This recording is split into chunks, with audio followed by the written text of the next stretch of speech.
बार बार प्रणाम। मैं गाऊं तुलसी राम के, हनुमत होए सहाय। गीत सदा सुदीन की, सहज दया के राम। जानकी जनक अनुभव के, प्रभु श्री सीताराम। जेहि विधि नाथ होय हित मोरा, करहु सो बेगिरास मैं तोरा। भक्ति भक्ति भगवंत गुरु, सतुर नाम बपु एक। इनके पग बंदन किए, तना सुत विघ्न अनेक। पुनीत रामचंद्र भगवान की जय। बाल कृष्ण लाल की जय। उमापति महादेव की जय। श्री गुरुदेव भगवान की जय। गोस्वामी श्री तुलसीदास जी महाराज की जय। श्रीमद् रामचरितमानस भगवान की जय। हरिशरणम अनंत अनंत कोटि ब्रह्मांड नायक भक्त वत्सल शरण शरण काल करुणा गुरुनाथ। भगवान श्री सीताराम की महती कृपा करुणा से हम आप सब मानव जी का श्रवण लाभ दे रहे हैं। और प्रेम से बोलिए जय जय श्री सीताराम। तो आज बड़ी पावन तिथि अष्टमी, और कल है रामनवमी। कल की कथा तो बहुत विशेष होने वाली है। आज के लिए मैं क्षमा प्रार्थी हूँ, थोड़ा नेटवर्क के कारण हम लेट हो गए, पर प्रयास करेंगे कि कल की कथा थोड़ी जल्दी हो, 4:30 बजे हो, ताकि हम भगवान के जन्म की पूरी लीला को खूब अच्छे से श्रवण कर पाए। खैर, आज की हमारी कथा में प्रवेश करने से पहले थोड़ा सा वर्णन हम माँ भगवती के 8वें स्वरूप का सुने। बड़ा सुंदर स्वरूप माँ भगवती का हम कल की कथा में सुन चुके हैं कि इस प्रकार माँ कालरात्रि का रूप लेते हैं और कालरात्रि का रूप लेकर अपने भक्तों को सुख प्रदान करते हैं और सब दैत्यों को ये खत्म करते हैं। आज इस स्वरूप का वर्णन हम सुनने जा रहे हैं। वो है माता महागौरी। बड़ा सुंदर स्वरूप है। नवरात्रि में 8वें दिन महागौरी शक्ति की पूजा की जाती है।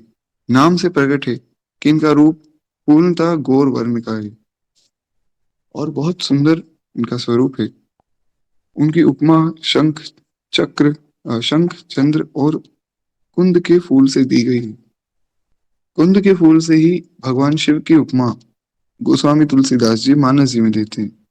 कंद इंदु समदेह, उमा रमन शोभायन। जाहि दीन परनेह, करहु कृपा मृदनमयन। तो वही उपमा यहाँ पर माँ भगवती की भी दी जा रही कि कैसा उनका स्वरूप है, एकदम गौर वर्ण का, जैसे हमारे भोले बाबा है। तो ऐसा बड़ा सुंदर स्वरूप माता का ये 8वां स्वरूप है। कहते हैं अष्टवर्षा हृदय गौरी, यानी कि इनकी आयु जो है 8 साल की मानी गई है और इनके सभी आभूषण और वस्त्र सफेद हैं। इसीलिए उन्हें जो है श्वेतांबरा भी कहा जाता है। और बड़ा सुंदर स्वरूप है। 4 भुजाएं हैं, वाहन इनका वृषभ है। अब ये स्वरूप आपको इंस्टाग्राम पे मिल जाएगा, पेज पे मैं अपलोड करूंगा, तो वहां से आप देख सकते हैं। तो 4 भुजाएं हैं और वृषभ ही इनका वाहन है। इसीलिए जो है, इन्हें वृषारूढ़ा भी कहा जाता है, क्योंकि वृषभ पर आरूढ़ है। यानी कि जो नंदी जी हैं, वही इनका वाहन बनते हैं इस स्वरूप में। कहते हैं इनके ऊपर वाला जो दाहिना हाथ है वो अभय मुद्रा में, तथा नीचे वाला हाथ त्रिशूल धारण किए हुए है। अभय मुद्रा यानी कि वे अपने भक्तों को आशीर्वाद दे रही हैं कि तुम अभय हो जाओ, तुम्हें कोई डरने की आवश्यकता नहीं। और नीचे वाले हाथ में उन्होंने त्रिशूल को धारण किया है। इनकी पूरी मुद्रा बहुत शांत है। पति रूप में शिव जी को प्राप्त करने के लिए महागौरी ने कठोर तपस्या की थी। अब वो तपस्या हमने अभी कुछ समय पहले ही मानस जी में सुनी थी कि जो तप करे कुमारी तुम्हारी, तो भावी मेट सकहीं त्रिपुरारी। तो बड़ी कठोर तपस्या करने के बाद माता ने भगवान शिव को पाया।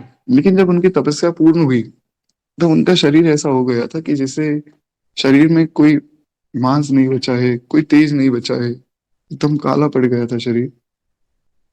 जब तपस्या पूर्ण हुई और जब आकाशवाणी हुई कि आपकी तपस्या पूर्ण हो गई, अब महादेव आपको मिलेंगे, तो उस वक्त उन्हें वापस अपना वो सुंदर स्वरूप मिला और वो यही स्वरूप था। बड़ा सुंदर स्वरूप है। माता का ये स्वरूप देखकर करोड़ों करोड़ों सूर्य देव, करोड़ों करोड़ों कामदेव सब लज्जित हो जाते हैं। कहते कि महाराज, तपस्या की वजह से इनका शरीर काला पड़ गया था, लेकिन महादेव प्रसन्न हो गए तो इन्हें ऐसा सुंदर कांति में शरीर दे दिया, जैसा कि मैंने आपको बताया। तो कहते हैं उनका रूप गौर वर्ण का हो गया, इसीलिए महागौरी कहलाई। ये अमोघ फलदायिनी है। इनकी पूजा से भक्तों के तमाम कल्मश धुल जाते हैं, पूर्व संचित पाप भी नष्ट हो जाते हैं। महागौरी का पूजन अर्चन, उपासना, आराधना कल्याणकारी है। इनकी कृपा से अलौकिक सिद्धियां भी प्राप्त होती हैं। पर हमें सिद्धियों के फेर में नहीं पड़ना है। सिद्धि विधि के चक्कर में भक्त को नहीं पड़ना चाहिए। भक्त को तो केवल एक ही चीज मांगनी चाहिए कि जय जय जग जननी देवी, सुर नर मुनि असुर सेवी, भक्ति मुक्ति दायिनी, भय हरनि कालिका। जय जय जग जननी देवी, सुर नर मुनि असुर सेवी, भक्ति मुक्ति दायिनी। आवाज अगर आप सब तक आ रही है तो एक बार कृपया लिख दीजिए।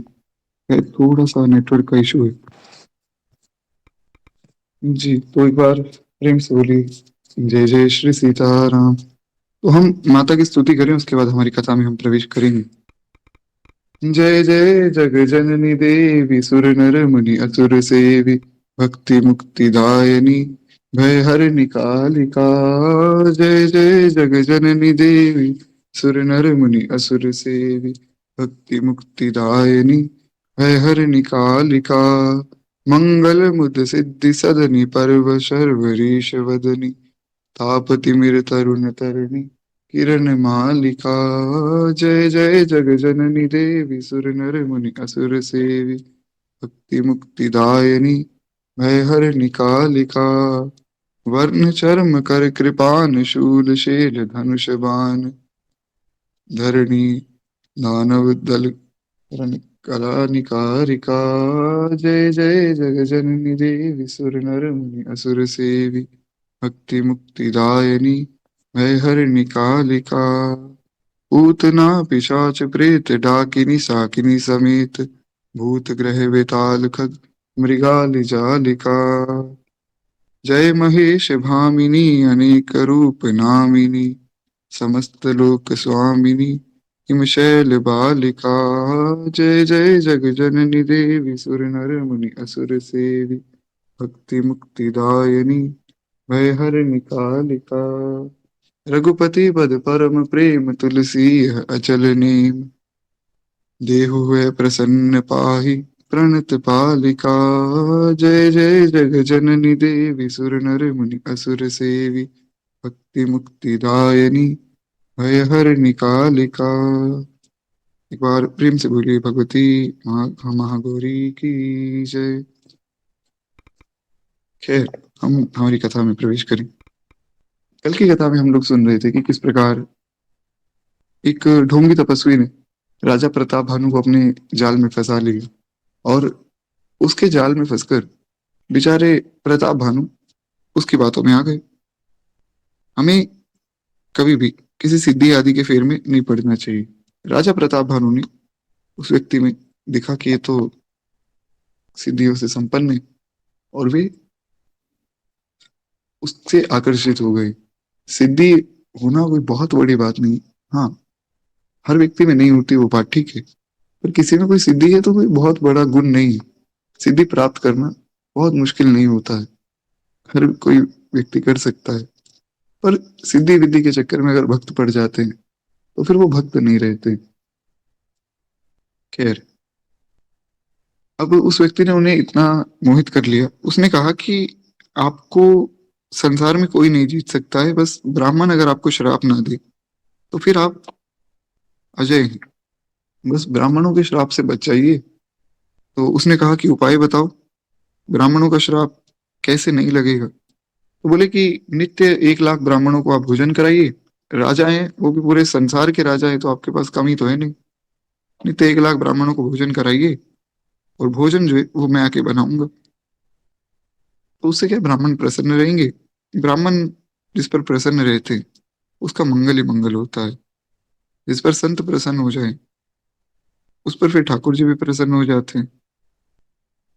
तो इसीलिए आप ब्राह्मणों को रोज भोजन कराओ। ऐसा उस पाखंडी ने राजा प्रताप भानु को कहा। और उसने कहा कि तुम्हारे घर में, तुम्हारे महल में जो रसोइया है, जो भोजन बनाता है, मैं उसका रूप धारण करके तुम्हारे पास आ जाऊंगा, और तुम मुझे पहचान जाना जब मैं तुम्हें ये सारी कथा सुनाऊंगा। मैं आकर तुम्हें ये सारी कथा सुनाऊंगा अपने पास बुलाकर, तुम समझ जाना कि मैं उसके रूप में आ गया हूँ। अब ये जो पाखंडी तपस्वी था, इसके पास एक राक्षस था जिसका नाम था काल केतु। अब इस पाखंडी के पास कोई सिद्धि नहीं है, ये तो एक राजा है नॉर्मल सा, जो वेश बनाकर बैठा है ताकि प्रताप भानु से बदला ले सके। लेकिन इसके पास जो राक्षस है काल केतु नाम का, उसके पास बहुत सी सिद्धियां हैं। तो इसने काल केतु को कह दिया कि ऐसा ऐसा सब आगे का प्लान है, तुम जाओ रसोइया बनके, और आगे का जो भी काम है वो तुम्हें करना है। तो रसोइया बनके काल केतु आया है, और यहाँ पर प्रताप भानु को लग रहा है कि शायद रसोइये के रूप में मेरे गुरुजी आ गए। तो राजा प्रताप भानु बहुत प्रसन्न हो गए। अब उस व्यक्ति ने बहुत सा भोजन बनाया, 6 रस और 4 प्रकार से सुंदर भोजन बनाया, जैसा कि वेदों में वर्णन है। अच्छा, भोजन में भी बहुत सी सावधानी रखनी चाहिए। आज की कथा हमें थोड़ा सा जल्दी करनी, तो बहुत ज्यादा विस्तार नहीं करूंगा, पर थोड़ा सा मैं बताऊं। भोजन में सावधानी होनी चाहिए। जिस घर में मांस आदि बन रहा है, वो तो घर ही अपवित्र है पूरा का पूरा, वहां पर तो हम जा ही नहीं रहे। जो साधारण घर है, जहाँ भगवान के लिए भी भोग बन रहा है, वहां पर बहुत से नियम होते हैं। आप भगवान को भोग लगा रहे हैं, तो उसमें थोड़ा सा हमें सावधानी रखनी चाहिए। पवित्रता बहुत जरूरी है। भगवान को 2 चीजें बहुत प्रिय हैं, एक तो भोजन, और एक भगवान का श्रृंगार। भोजन बनाते वक्त ये सावधानी हो कि हम पवित्र रहें पूर्णतया, और पवित्रता के साथ अच्छे विचारों के साथ भोजन बनाना चाहिए। कुछ लोग क्या करते हैं कि मतलब भोजन बना रहे हैं और साथ के साथ घर में लड़ाई भी कर रहे हैं, तो फिर वो असर भोजन पर पड़ता है। इसलिए अच्छे मन से भोजन बनाना चाहिए। मेरा तो ऐसा मानना है कि जो भी व्यक्ति भोजन बनाए, उन्हें भजन साथ के साथ मन ही मन करना चाहिए। तो क्या है, साथ के साथ आप अगर भजन करते हैं तो भोजन भी बहुत अच्छा बनता है। खैर, उस व्यक्ति ने, जैसा कि वेदों में वर्णन था, वैसा सुंदर भोजन बनाकर राजा प्रताप भानु को दिया कि देखो, बना मैं दूंगा, पर इसको परोसोगे तुम, क्योंकि मैं सबके सामने नहीं आऊंगा। असली बात यह है कि वो डर रहा था कि अगर मैं किसी के सामने आ गया और किसी ने मुझे पहचान लिया कि मैं तो दुश्मन देश का राजा हूँ, जो प्रताप भानु को ठग रहा हूँ, तो फिर बहुत ज्यादा बेइज्जती होगी। तो इसलिए वो किसी के सामने आ नहीं रहा था। और अंदर की बात एक और ये है कि वास्तव में ये दुश्मन देश का राजा है ही नहीं, ये तो काल केतु है जो ऐसा वेश धारण करके आया है। तो काल केतु से भी राजा प्रताप भानु का वैर था, क्योंकि काल केतु के भाई और पुत्रों को राजा प्रताप भानु ने मारा था। ये सब राक्षस थे, तो इन राक्षसों को प्रताप भानु ने मारा था। इसीलिए काल केतु उससे बदला लेना चाहता था। तो उसने भोजन तैयार कर दिया। अब भोजन था अपवित्र, लेकिन उसमें उसने ऐसी सिद्धि लगाई कि उसमें से बढ़िया सुगंध आ रही थी। राजा को लगा बड़ा अच्छा भोजन बनाया है। विविध मृगन कर आमिष रांधा, तेहि मह विप्र मास खल साधा। भोजन कहूँ सब विप्र बुलाए, पद पखारी सादर बैठाए। कहते हैं, अनेक प्रकार के पशुओं का मांस पकाया, और उसमें उस दुष्ट ने ब्राह्मणों का मांस भी मिला दिया। उसने उस भोजन में मांस मिला दिया। पशुओं का तो मिलाया ही मिलाया, उसने ब्राह्मणों का मांस भी मिला दिया। इससे बड़ा पाप क्या ही होगा। लेकिन राजा प्रताप भानु को पता नहीं था। राजा प्रताप भानु ने सब ब्राह्मणों को बुलावा भेजा कि हमारे यहाँ पर जो एक खूब बढ़िया पंगत हो रही है, तो आप सब ब्राह्मण कृपा करके पधारिए, आप सबको मैं भोजन करवाना चाहता हूँ। तो 1 लाख ब्राह्मणों को उसने बुला लिया। सब आए बैठे, सब बहुत प्रसन्न थे, क्योंकि उन्हें पता था कि राजा प्रताप भानु बहुत धर्मशील राजा है, तो इनके यहाँ तो जाना चाहिए। भोजन 2 जगहों पर किया जाता है, कि या तो मान लीजिए आपको कहीं बहुत ज्यादा भूख लग रही, कोई ऐसा व्यक्ति आपके घर पे आया जो 3-4 दिन से भूखा है, तो वो आपको चाहे जानता है चाहे नहीं जानता है, आप उसे भोजन देंगे तो वो खा लेगा। और या फिर आपका किसी से बहुत ज्यादा विशेष प्रेम है, तो भी वो आपके यहाँ भोजन कर लेगा। तो इसलिए ब्राह्मणों ने सोचा कि राजा तो वैसे भी धर्मशील व्यक्ति, तो इनसे तो हमारा ना रहना चाहिए। इसलिए सब ब्राह्मण वहां पर बैठ गए और सब ब्राह्मण भोजन कर ही रहे थे। इतने में एक बड़ी सुंदर घटना हुई। परुसन जब ही लाग महिपाला, भय आकाश बानी ते ही काला। अब राजा ने सब ब्राह्मणों को बैठाया, बिठाकर सबके सुंदर चरण धोए और खूब प्रेम से सबने आचमन किया। भोजन ऐसे नहीं करना चाहिए कि हमने थाली ली और शुरू हो गई। भोजन करने की भी विधि होती है। पहले आचमन किया जाता है। वैसे तो मंत्रों से किया जाता है, प्राणाय स्वाहा, अपानाय स्वाहा, ज्ञानाय स्वाहा, समानाय स्वाहा, ऐसा पंचगव्य जो होता है वो किया जाता है। पर हम ये नहीं कर सकते हैं, तो हम भगवान से मन ही मन बस ये प्रार्थना करें कि हे प्रभु, ऐसा ही भोजन हमें नित्य मिलता रहे और उसमें कुछ हम जूठा भी ना छोड़े। बस इतना मन ही मन हम प्रार्थना करेंगे तो भी अच्छा होगा। तो क्या है कि हर चीज की एक मर्यादा है हमारे यहाँ पर। तो पहले आचमन किया जाता है। अब सब ब्राह्मण आचमन कर रहे थे बढ़िया। और आचमन करते करते एक आकाशवाणी हो गई। आकाशवाणी हुई। आकाशवाणी में ये कहा, ये ब्राह्मणों, उठ उठकर अपने अपने घर जाओ, ये अन्न मत खाओ, इस अन्न से तुम्हारी बड़ी हानि होगी। रसोई में ब्राह्मणों का मांस बना है और इस भोजन में भी ब्राह्मणों का मांस मिला हुआ है। विश्वास मानकर तुम यहाँ से उठ जाओ। और इतनी सी आकाशवाणी हुई, ब्राह्मण सब खड़े हो गए अचानक से।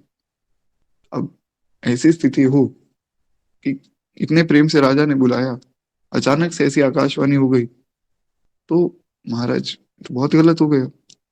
अब देखिए, आकाशवाणी उस वक्त हुई थी जब ये सतयुग था, क्योंकि हर व्यक्ति धर्म का पालन करता था।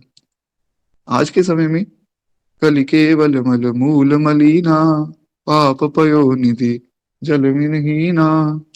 इतने कलयुग में तो केवल और केवल पाप ही है। जैसे मछली जल में रहती, वैसे ही कलयुगी प्राणी पाप में रहता है। तो यहाँ पर कोई सोचे कि हमारा अगर कोई पाप बन रहा हो तो आकाशवाणी हो जाए, संभव ही नहीं। अब वहां तो 1 लाख ब्राह्मणों का धर्म नष्ट हो जाता। इसलिए भगवान को आकाशवाणी करनी पड़ी। और यहाँ तो सभी अधर्मी ही, क्या कहा जाए। ब्राह्मण को ब्राह्मण का कार्य नहीं पता, ब्राह्मण बैठे संगठन बनाने। बढ़िया संगठन बन रहे महाराज परशुराम जी के नाम पर। हम ब्राह्मण हैं, हम अपनी ताकत दिखा सकते हैं। क्षत्रिय अपनी ताकत दिखा रहे हैं, लेकिन धर्म का ज्ञान किसी को नहीं। बस किसी ने ये समझ लिया कि हम तो राजपूत हैं जी, संगठन बनाओ और बढ़िया सुंदर फेसबुक पर इंस्टाग्राम पर लिख दो राजपूत, और ताकत दिखा दो। ऐसा ताकत नहीं दिखाई जाती। वास्तव में तो ताकत दिखाई महाराणा प्रताप ने राजपूतों में। ब्राह्मणों को संगठन नहीं बनाना चाहिए। तो आजकल ये संगठन चल रहे हैं। ब्राह्मणों का काम होता है वो सबका कल्याण करे, वो सबका हित करे, सबके लिए अच्छे उपदेश करे। वो कोई संगठन बनाकर एक संगठन तक सीमित हो जाए, ये ब्राह्मण का कार्य नहीं है। खैर, वहां पर अब आकाशवाणी हुई। अब सब भोजन से उठ गए। उठे तो सब व्याकुल हो गए। और राजा तो डर गया कि ये क्या हो गया। राजा को तो कुछ समझ ही नहीं आया। तो उसकी बुद्धि मुंह में भूली हुई थी, तो उसे कुछ समझ आया नहीं। होनहारवश उसके मुख से एक बात निकली। बोले विप्र सकोप तब, नहीं कछु कीन विचार, जाई निशाचर हो नृप, मूढ़ सहित परिवार। अब देखिए, ये जो दूसरा राजा था जो पाखंडी तपस्वी बन के बैठा था, और जो काल केतु राक्षस था, ये इन दोनों का यही एक प्लान था कि हम राजा प्रताप भानु को किसी प्रकार ब्राह्मणों से श्राप दिलवा दें, ताकि इसका विनाश हो जाए और हमें सुख मिल जाए। क्योंकि उस पाखंडी राजा को राजा प्रताप भानु ने उसका राज्य छीन लिया था और काल केतु के भाइयों और पुत्रों को मारा था। तो दोनों बदला लेना चाहते थे और वही हुआ। ब्राह्मणों ने श्राप दे दिया। ब्राह्मणों ने कहा कि तुमने कोई विचार नहीं किया भोजन में, तो जाओ, हम भी विचार नहीं करते, बिना विचारे हम तुम्हें श्राप देते हैं। हे मूर्ख राजा, तू जाकर परिवार सहित राक्षस हो जा। रे नीच क्षत्रिय, तूने तो परिवार सहित ब्राह्मणों को बुलाकर उन्हें नष्ट करना चाहा था। ईश्वर ने हमारे धर्म की रक्षा की है, अब तू परिवार सहित नष्ट होगा। अब देखिए, बड़ी सुंदर बात है। धर्मो रक्षति रक्षिता। आप अपने धर्म की रक्षा करेंगे तो धर्म आपकी रक्षा करेगा।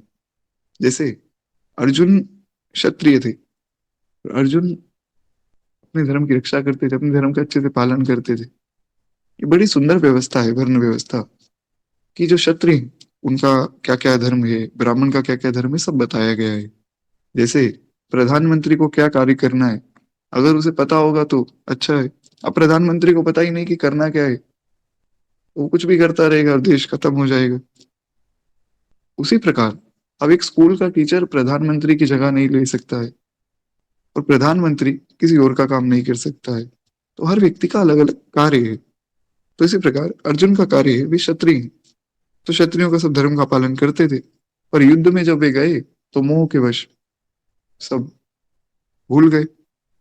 तो वहां पर भगवान ने आकर उन्हें उपदेश किया, यदा यदा हि धर्मस्य ग्लानिर्भवति भारत, अभ्युत्थानम् अधर्मस्य तदात्मानं सृजाम्यहम्, परित्राणाय साधूनां विनाशाय च दुष्कृताम्, धर्म संस्थापनार्थाय संभवामि युगे युगे। भगवान ने उपदेश किया, भगवान ने धर्म की रक्षा की। अर्जुन कह रहे हैं कि प्रभु मेरा मन करता है संन्यास लेके भाग जाऊं। भगवान ने डांट दिया। भगवान ने पहले अध्याय में अर्जुन को डांट दिया, अर्जुन तुम ये नपुंसकता की बातें करते हो, अरे तुम क्षत्रिय हो, तुम्हारा धर्म है लड़ना, तो लड़ो।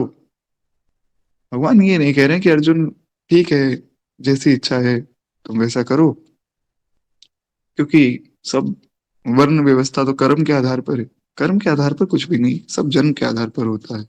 खैर, अब ब्राह्मणों ने भी ये कहा कि ईश्वर ने हमारे धर्म की रक्षा की है, आप अगर धर्म से चलेंगे तो आपको कोई भी नहीं गिरा सकता है। जो धर्म का पालन करता है उसका हर जगह हित ही हित है, और कहीं ऐसी भूल हो रही हो जो हमें पता ना हो तो फिर भगवान रक्षा करते हैं। तो ब्राह्मणों ने तो श्राप दे दिया कि तू राक्षस हो जा, और परिवार सहित राक्षस हो जा, अकेला नहीं। तो यही प्रताप भानु आगे चल के अब रावण बनेंगे। इनका जो भाई था अरिमर्दन, जो बहुत ज्यादा विशाल और शक्तिशाली था, वो बनेगा कुंभकर्ण। और जो इनका मंत्री था धर्म रुचि, वो बनेंगे विभीषण जी, क्योंकि वो धर्म में रुचि रखता था, हरि भक्त था। तो वही संस्कार आए, और विभीषण जी भी भगवान के भक्त बने और परम भागवत बने। तो खैर, आगे गोस्वामी जी वही बात बता रहे हैं। संतों ने श्राप दिया कि 1 वर्ष के भीतर तेरा नाश हो जाएगा, तेरे कुल में कोई पानी देने वाला तक नहीं रहेगा। श्राप सुनकर राजा तो भय के मारे अत्यंत व्याकुल हो गए।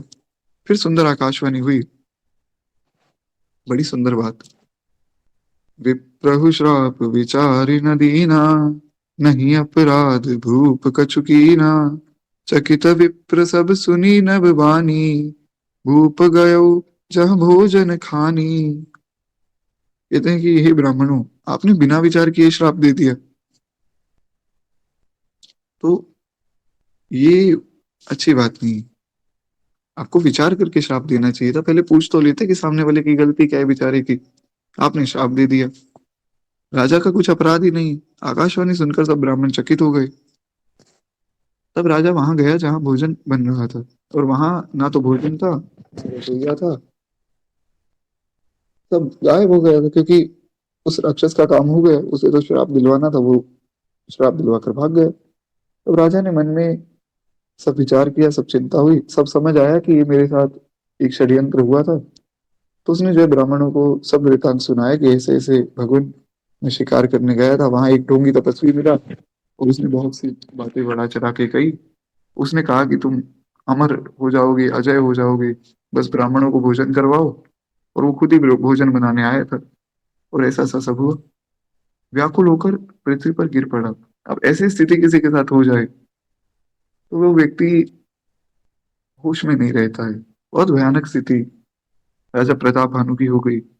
एक प्रश्न यहाँ आ सकता है कि भगवान ने इतना बुरा किया ही क्यों? अरे, राजा प्रताप भानु तो धर्म का पालन करते थे, तो ये इसमें उनकी गलती क्या है? भगवान इतना बुरा क्यों करते हैं? तो यहाँ पर साधारण सी बात ये है कि भगवान ने कोई बुरा नहीं किया है। जैसे हमारे कर्म होते हैं, वैसा हमें फल मिलता है। अब जरूरी नहीं कि इस जन्म के ही कर्म हो, वो पिछले जन्मों के भी कर्म होते हैं। तो हमारा प्रारब्ध वो हो सकता है। पर इस बात में हम ज्यादा गहराई में नहीं जाएंगे, क्यों? क्योंकि भगवान अर्जुन को कह रहे हैं, अर्जुन गहना कर्मणो गति, कर्म की गति बहुत गहन है, उसके चक्कर में मत पड़ो। अपना भजन हम करें और बढ़िया प्रेम से कथा सुने, हमें इस चीज की आवश्यकता ही नहीं है। एक बार प्रेम से बोलिए भक्त वत्सल भगवान की जय। तो इसमें कोई भगवान का दोष नहीं है।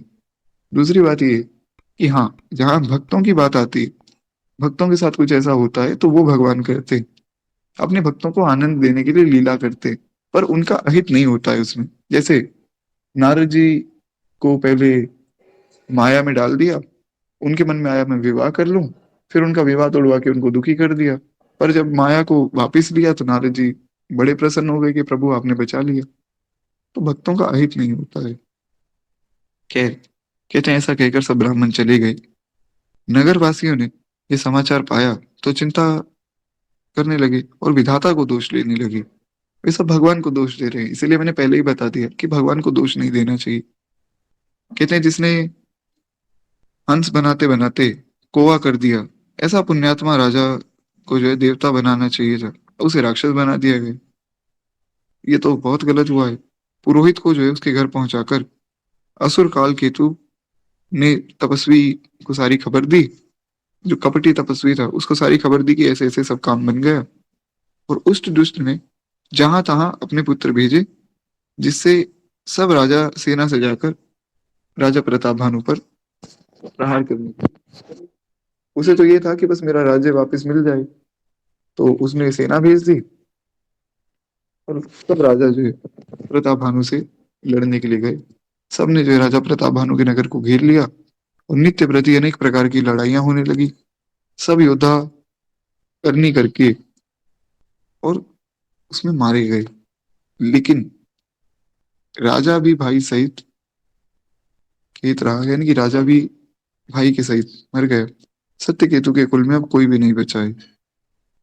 जो युद्ध हुआ था, वैसे तो राजा प्रताप भानु इतने शक्तिशाली थे कि वो पूरे संसार को जीत चुके थे, पर अब क्या है, स्थिति ऐसी है, उनके मन में ऐसा भाव है कि अब मेरा क्या होगा, कैसे होगा, ये मेरे साथ हो क्यों गया। वो इन बातों में लगे हुए हैं और इस बीच में उन पर युद्ध हो गया। जैसे आजकल की स्थिति है, आजकल लोग बैठे हैं डिप्रेशन में। अब वो डिप्रेशन है किस बात का, वो उन्हें नहीं पता है। हम बड़े परेशान हैं जी, क्यों? वो पता नहीं, बस हम बड़े परेशान हैं क्योंकि धर्म का पालन तो कोई कर नहीं रहा है। तो अधर्म के कारण हर बात में इन्हें परेशानी दिखती।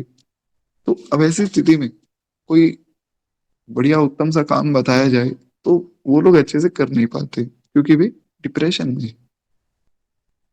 तो इसलिए धर्म का पालन करना चाहिए, डिप्रेशन वगैरह जैसी फालतू चीजें नहीं होती। हम अगर अच्छे से हमारा आचरण रखें इंसानों की तरह, जैसे सुबह जल्दी उठना, रात को जल्दी सोना, केवल इतना ही कर ले तो भी कितना कुछ बदल सकता है। अब एक व्यक्ति, मैंने आपको पहले भी बताया था शायद, उनका सोने का समय ये था, पहले तो क्या यूट्यूब पर लाइव स्ट्रीम चल रही थी सारी कथा की, तो बोले कि भाई आपकी कथा का नोटिफिकेशन आता है, मुझे पता लग जाता है कि मुझे सोना है, तो बढ़िया मैं 5 बजे सोता हूँ और अपने आराम से 2-3 बजे उठता हूँ, काम काज कोई है नहीं। तो ऐसे व्यक्ति जो पशुओं का आचरण कर रहे हैं, उनसे हम क्या उम्मीद कर सकते हैं? खैर, तो राजा भी कुछ ऐसी स्थिति में थे, मानसिक स्थिति थोड़ी खराब थी। इतने में सब आक्रमण हुए, राजा को सबने घेर लिया, सबने मार दिया। ब्राह्मणों का श्राप झूठा कैसे हो सकता है? शत्रु को जीतकर, नगर को बसाकर सब राजा वहां अपने अपने राज्य को लेकर फिर से बैठ गए। भरद्वाज सुनु जाहि जब, हुई विधाता बाम, धरु मुरे सम जनक सज्जनन, ताहि व्याल समदान। कहते ही भरद्वाज जी, अब यहाँ पर याज्ञवल्क्य जी भरद्वाज जी को बताते हैं, हे भरद्वाज जी सुनो, विधाता जब जिसके विपरीत होता है तब उसके लिए धूल भी सुमेरु पर्वत के समान हो जाती है, पिता यम के समान हो जाता है और रस्सी सांप के समान हो जाती है जब विधाता विपरीत होता है। तो विधाता विपरीत होता है का अर्थ ये नहीं कि भगवान किसी के दुश्मन हो जाते हैं, भगवान किसी के दुश्मन नहीं होते। जब हमारे कर्म, हमारा प्रारब्ध हमारे विपरीत होता है हम कहते हैं ना, विनाश काले विपरीत बुद्धि। तो जब व्यक्ति का विनाश उसके सिर पर छाता है तो उसकी बुद्धि फिर जाती है। जैसे दुर्योधन था, दुर्योधन के पास स्वयं अनंत अनंत कोटि ब्रह्मांड के स्वामी अनंत गुणगण निलय स्वयं ठाकुर जी पहुंचे। भगवान की कृपा दिखी। पांडवों को भगवान ने कहा कि मैं तुम्हारा दूत बन के जाऊंगा। जिन भगवान की आंख के एक इशारे से काल थरथर कांपने लग जाता है, माया जिनकी आंख पर नाचती है, वे भगवान पांडवों के दूत बनकर जा रहे हैं। भगवान भक्त वत्सल है। गए, दुर्योधन को बहुत समझाया कि बेटा ज्यादा नहीं तो चल, अंतिम ऑफर देता हूँ, 5 गांव दे दे बस। 5 गांव में सब पांडव प्रसन्न है, क्योंकि युधिष्ठिर जी ने कहा था कि हे माधव, आप अगर वो ना देना तो आप केवल उसको ये कह देना 5 गांव दे दे, हम उसी में रह लेंगे। लेकिन दुर्योधन बोला मैं तो सुई की नोक बराबर जगह भी ना दूं। भगवान बोले ठीक है भैया, फिर लड़ने के लिए तैयार रहना। अब इसका विनाश आ गया था तो इसकी बुद्धि फिर गई। इसने अपने दूतों को कहा कि इस ग्वाले को बंदी बना लो। भगवान ने कहा तू मुझे बंदी बनाएगा, तू जानता ही नहीं मैं कौन हूं। भगवान ने अपना विराट रूप प्रकट करके दिखाया। दुर्योधन कांपने लग गया। पर ऐसा मूर्ख है दुर्योधन कि उसके बाद भी बात को समझा नहीं। अंत में तो इसका विनाश हुआ। तो जब विनाश मुझ पर जाता है तो उसका विवेक खत्म हो जाता है, पहले विवेक खत्म हो जाता है। खैर, इसलिए निरंतर सत्संग करना चाहिए, क्योंकि क्या पता कब मृत्यु निकट आए। अभी कल किसी ने मुझे एक वीडियो भेजी। उसमें क्या था कि किसी व्यक्ति की हल्दी हो रही थी, विवाह होगा तो हल्दी हो रही थी। तो उस व्यक्ति के कोई भाई या पिताजी कोई ऐसे व्यक्ति थे जो आए, उसके सामने बैठे हल्दी लगाने के लिए। उन्होंने हाथ में हल्दी ली और पांव पर लगाने ही लगे थे, इतने में वो नीचे गिर गए और मृत्यु हो गई तत्क्षण। ना कोई बीमारी है ना कुछ है, खूब सब बैठे हैं, परिवार वाले मुस्कुरा रहे हैं, हंस रहे हैं, और हल्दी हाथ में ली ही थी लगाने के लिए, इतने में खत्म। तो मृत्यु कभी भी आ सकती है। इसीलिए संत कहते हैं कि सोच समझ कर इसको जीना, ये ना जाए बेकार, प्यारे जीवन के दिन चार, प्यारे जीवन के दिन चार। कभी भी मृत्यु आ सकती है, इसीलिए भज मन राम चरण सुखदाई। भगवान का भजन निरंतर चलता रहना चाहिए। है, एक बार प्रेम से बोलिए भक्त वत्सल भगवान की जय। तो कहते हैं हे मुनि सुनो, समय पाकर वही राजा परिवार सहित रावण नाम का राक्षस हुआ, और उसके 10 सिर हुए, 20 भुजाएं थी। वह बड़ा ही प्रचंड शूरवीर था। अरिमर्दन जो था वो राजा का छोटा भाई बना। बलवान था इसलिए वो कुंभकर्ण बना, और धर्म रुचि जो मंत्री था वो बना विभीषण, रावण का सौतेला छोटा भाई। लेकिन ऐसा नहीं था कि रावण उससे प्यार नहीं करता था। विभीषण जी से रावण बहुत प्यार करता था, चाहे विभीषण जी सौतेले भाई थे। और जब रावण के विरुद्ध हो गए तब रावण ने फिर लात मारकर भगाया। अब खैर ये सब तो मैं आपको बता ही चुका हूँ। नाम विभीषण जेहि जग जाना, विष्णु भगत विज्ञान निधाना, रहे जे सुत सेवक नृप केरे, भय निशाचर घोर घनेरे। कहते हैं कि उनका नाम विभीषण था, जिनको सारा जगत जानता है, भगवान विष्णु के परम भक्त थे। ऐसे हमारे विभीषण जी महाराज। एक बार प्रेम से बोलिए श्री विभीषण जी महाराज की जय। क्या सुंदर उनकी रहनी है। हम छोटी छोटी बातों पर परेशान हो जाते हैं, प्रभु जी घर वाले भक्ति नहीं करने देते, हम परेशान हो गए महाराज। विभीषण जी तो रावण के साथ रहकर भजन कर रहे हैं। तो ऐसे विभीषण जी महाराज, और बाकी जो राजा के अन्य पुत्र थे या उसके सेवक थे, वे भी बड़े भयानक राक्षस हुए। रावण की सेना कोई साधारण सेना नहीं थी। रावण की सेना ऐसी सेना थी कि जिसमें इतने विशाल राक्षस थे कि एक एक राक्षस सारी सारी वानर सेना को खा जाए, ऐसे विशाल विशाल राक्षस थे। पर बात एक गोस्वामी जी ने लिखी है विनय पत्रिका में कि जान की नाथ सहाय, करें जब कौन बिगाड़, करे नर तेरो। गोस्वामी जी कहते हैं जब ठाकुर जी सहायता करते हैं ना, तो फिर संसार में कोई बिगाड़ने वाला नहीं। तो वानरों के साथ भगवान स्वयं थे, जिसके साथ ठाकुर जी खड़े हों उसको किस बात की चिंता है महाराज। अर्जुन खड़ा है पूरे युद्ध में, भगवान ने कहा अर्जुन मैंने तुम्हें सारा ज्ञान दे दिया गीता का।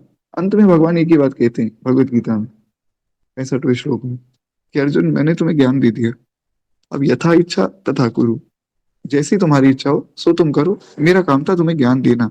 देखिए कितनी सुंदर बात है। भगवान को उन्हें ऐसा फोर्स नहीं कर रहे हैं कि नहीं तुम्हें यही करना है। भगवान ने कहा ये करना चाहिए क्योंकि ये तुम्हारा धर्म है। आगे धर्म करना है अधर्म करना है वो तुम्हारे ऊपर है। कुछ लोग ऐसा भी कहते हैं, जो होता है भगवान करवाते हैं। अच्छा काम हो जाए तो उन्हें भगवान याद नहीं आते, कोई बुरा काम हो तो भगवान पर नाम डाल देते। भगवान गीता में कितना सुंदर उपदेश दे रहे हैं। लोग आजकल इतने मूर्ख हैं कि वे गीता को देख रहे हैं पढ़ रहे हैं पर समझ नहीं रहे। भगवान ने सामने दिखाया कि अर्जुन को मैं कह रहा हूँ यथा इच्छा तथा कुरु, जो करना है वो तुम्हें करना है, मैं कुछ नहीं कह रहा हूँ। मैंने तुम्हें ऑप्शन दे दी, ये धर्म है ये अधर्म है, आगे चुनना तुम्हें है। भगवान गीता में कह रहे हैं कि कभी भी जो ये आजकल चला है इंटर कास्ट मैरिज, ये नहीं करना चाहिए। क्यों? इससे वर्ण संकरता आती है। और लोग कह रहे हैं कि महाराज हम तो भक्त हैं, भक्तों पर कोई प्रभाव नहीं पड़ता है। तो ऐसी मूर्खता भी चलती है भगवत गीता के नाम पे भी। इन सब चीजों से बचा जाए। तो अर्जुन को भगवान ने ऐसा उपदेश दिया। अंत में भगवान ने एक बात और कही। भगवान ने कहा देख अर्जुन, करना तो तुझे है, पर तेरे साथ मैं खड़ा हूं, ये देख लेना। मैं हमेशा तुम्हारे साथ हूँ अर्जुन, आगे जो करना है तुम्हें करना है। जैसे ये बात कही अर्जुन के मन में विश्वास आ गया कि मेरे ठाकुर बैठे हैं, मुझे किस बात की चिंता है। तो इसीलिए भगवान पर हमें पूर्ण विश्वास होना चाहिए। एक बड़ा प्यारा भजन है, राजस्थान में गाया जाता है, पूरा तो मुझे नहीं आता है, पर उसकी एक पंक्ति बड़ी प्यारी लगती है। सांवरियो बैठो है, जो लेनो है सो मांग ले, सांवरियो बैठो है। बड़ी सुंदर इसकी पंक्तियां हैं। भक्त कहता है कि महाराज मैं संसार से क्यों मांगू, मेरे मन में कोई इच्छा है तो मैं अपने ठाकुर से कहूंगा। खैर, तो इस प्रकार जो है प्रताप भानु जी का सारा परिवार, सारा कुल ही राक्षस हो गए। और यद्यपि वे पुलस्त ऋषि के पवित्र निर्मल और अनुपम कुल में उत्पन्न हुए थे, ऐसा भी नहीं था कि कोई राक्षसों के कुल में उत्पन्न हुए थे। क्योंकि इस जन्म में धर्म का पालन किया था तो उसका प्रभाव क्या हुआ कि काम रूप खल जिनस अनेका, कुटिल भयंकर विगत विवेका, कृपा रहित हिंसक सब पापी, बरनी न जाहि भी सब परितापी। कहते हैं कि वैसे तो उनके परिवार में जितने भी राक्षस बन गए सब, पहले सब धर्मात्मा थे, पर अब राक्षस कैसे बने? अनेकों जातियों के राक्षस बने। जाति का अर्थ कोई यहाँ पर वो नहीं है जैसा कि आजकल बताया जाता है। जाति का अर्थ होता है जैसे मनुष्य एक जाति है, उसके बाद जो जलचर जीव है उनमें बहुत सी जातियां होती हैं, जैसे मछली है या जो व्हेल है, शार्क है, इनकी अलग अलग ये होती है जातियां। ऐसा नहीं कि कोई ये जो जाति विभाजन आजकल चल रहा है ये चीज गलत होती है।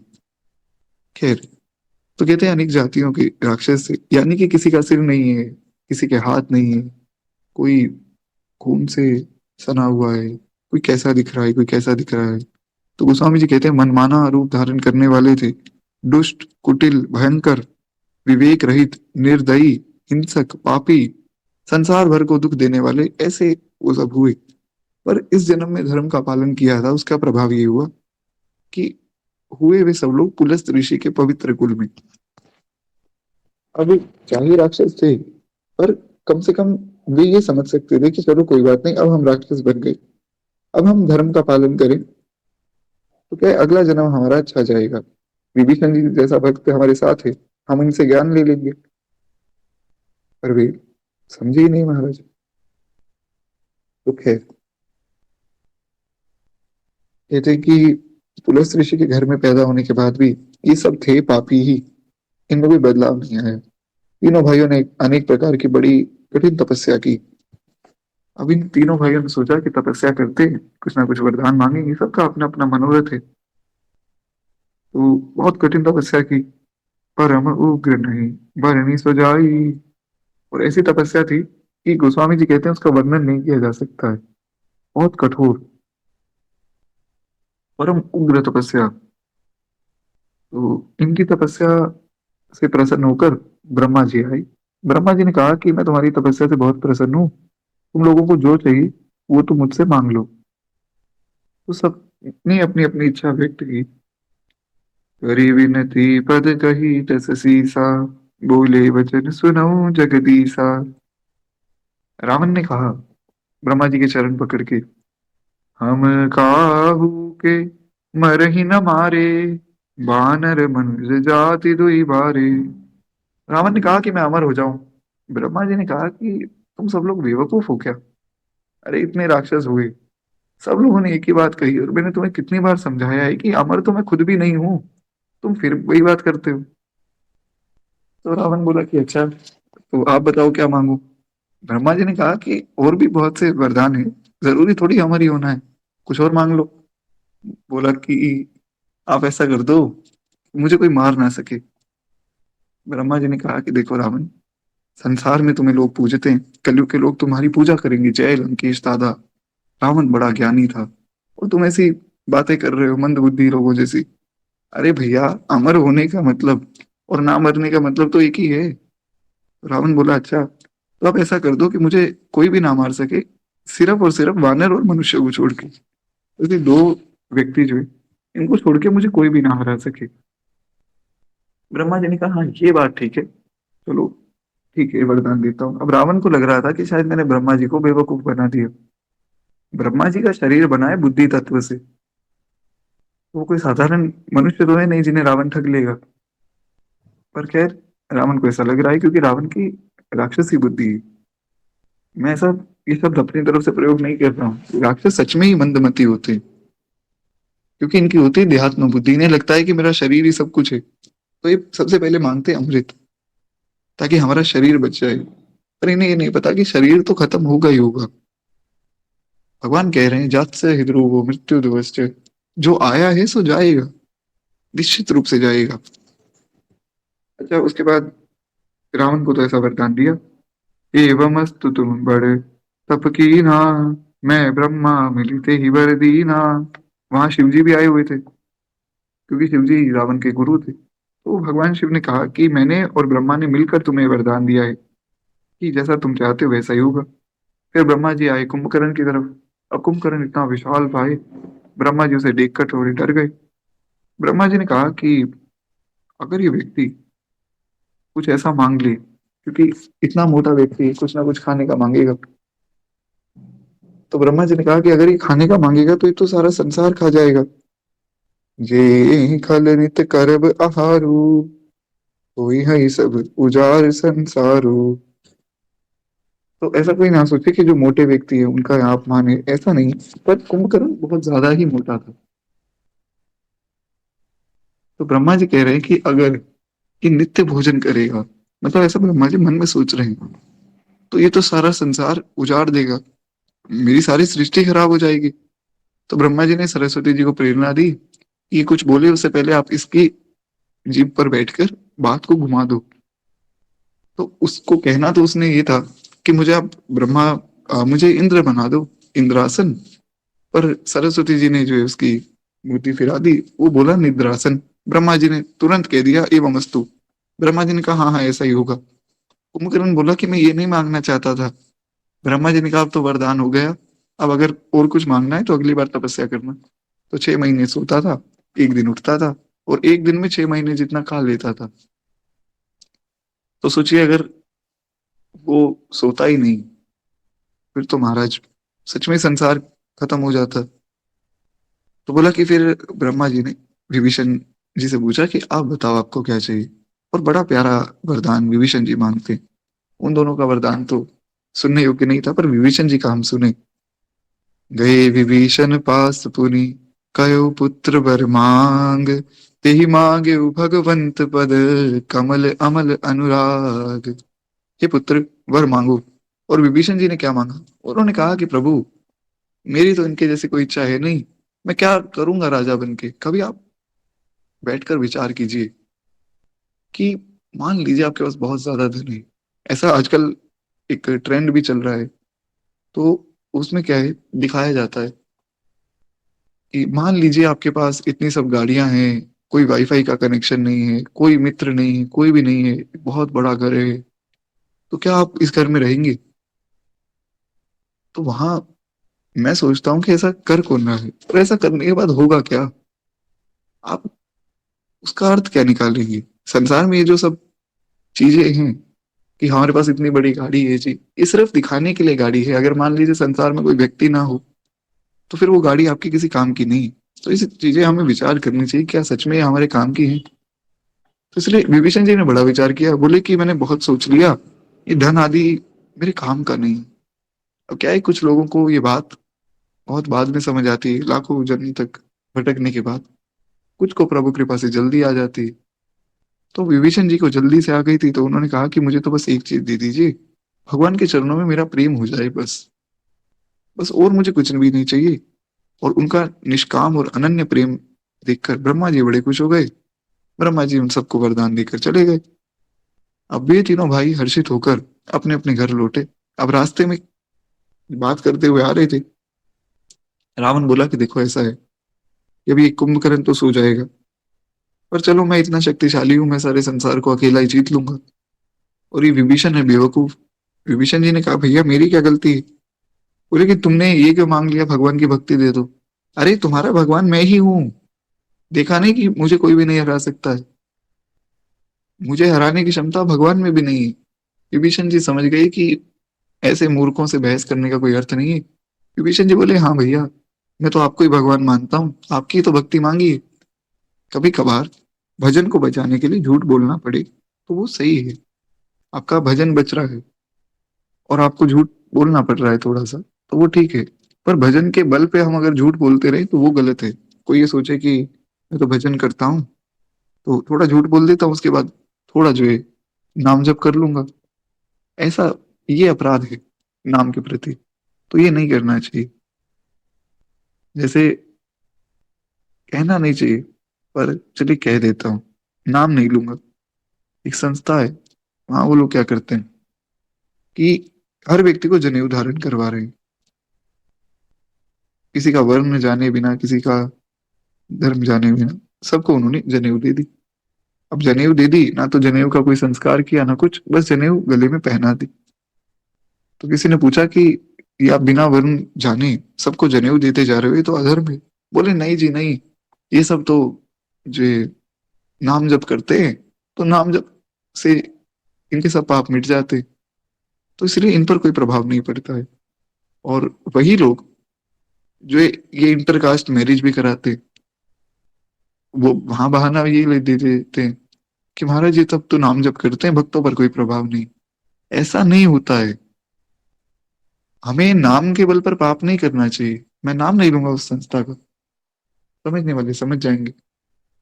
नाम के बल पर कभी पाप नहीं किया जाता है, नाम परम पवित्र है। पर अगर हम ऐसा करेंगे तो ये तो अपराध है। फिर तो कोई भी व्यक्ति कुछ भी करता रहे। चोर कहे कि भैया मैं तो चोरी करूंगा, चोरी करने के बाद नाम जप कर लूंगा। कोई व्यक्ति जो मांस काटता है, वो कहे कि मैं तो सब जीवों को मार दूंगा, उसके बाद अपना नाम जप कर लूंगा। ऐसा नहीं करना चाहिए। धर्म का पालन करना चाहिए। भगवान ने अर्जुन को धर्म का पालन करने के लिए कहा, जो परम भागवत है। अर्जुन को कहा अर्जुन तुम मेरे मित्र हो, मैं तुम्हारा पक्षपाती हूँ। महाभारत उठाकर पढ़िए, भगवान कह रहे अपने मुख से। मैंने कल जो स्टोरी लगाई है, अब वो तो चलिए एक जो शो बना था उससे है। अब वो शो कितना सही कितना गलत है वो तो ठाकुर जी जाने। पर उसमें जो वो बात कही गई है जो मैंने स्टोरी पे लगाई है, वो पूर्णतया सत्य है, क्योंकि भगवान ने महाभारत में कही है। भगवान कह रहे हैं अर्जुन, मैं पांडवों का पक्षपाती हूँ। पांडवों के प्रति मैं पक्षपात करता हूँ, क्योंकि पांडव मुझे बहुत प्रिय हैं, मेरे भक्त मुझे बहुत प्रिय हैं। मैं हमेशा उनका पक्ष लेता हूँ। पर फिर भी भगवान अर्जुन को शिक्षा यही दे रहे हैं कि भैया धर्म का पालन करो। धर्म का पालन बहुत जरूरी है। शास्त्र की मर्यादा में रहो। खैर, एक बार प्रेम से बोलिए भक्त वत्सल भगवान की जय।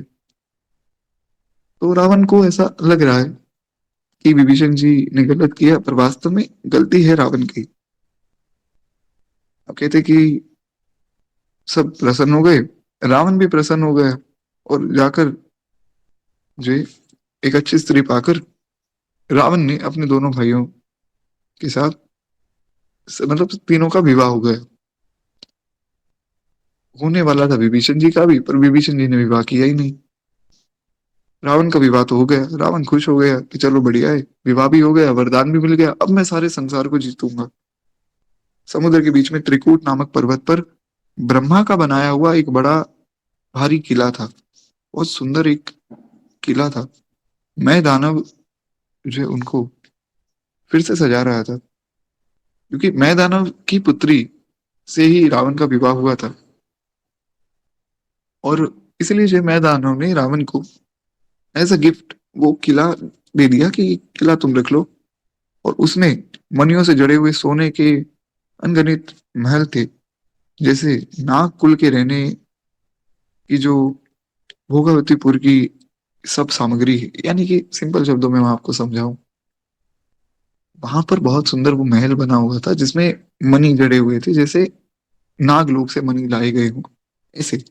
इंद्र के रहने की जो अमरावतीपुरी है, और उससे भी अधिक सुंदर और बांका वे दुर्ग था। यानी कि वो महल इतना सुंदर था कि इंद्र की अमरावती उसके सामने फीकी थी। जगत में उसका नाम लंका प्रसिद्ध हुआ, और उसी की वजह से बना हुआ लंकेश। आजकल रावण के भक्तों का नाम है लंकेश भक्त। बड़े भक्त हैं रावण के।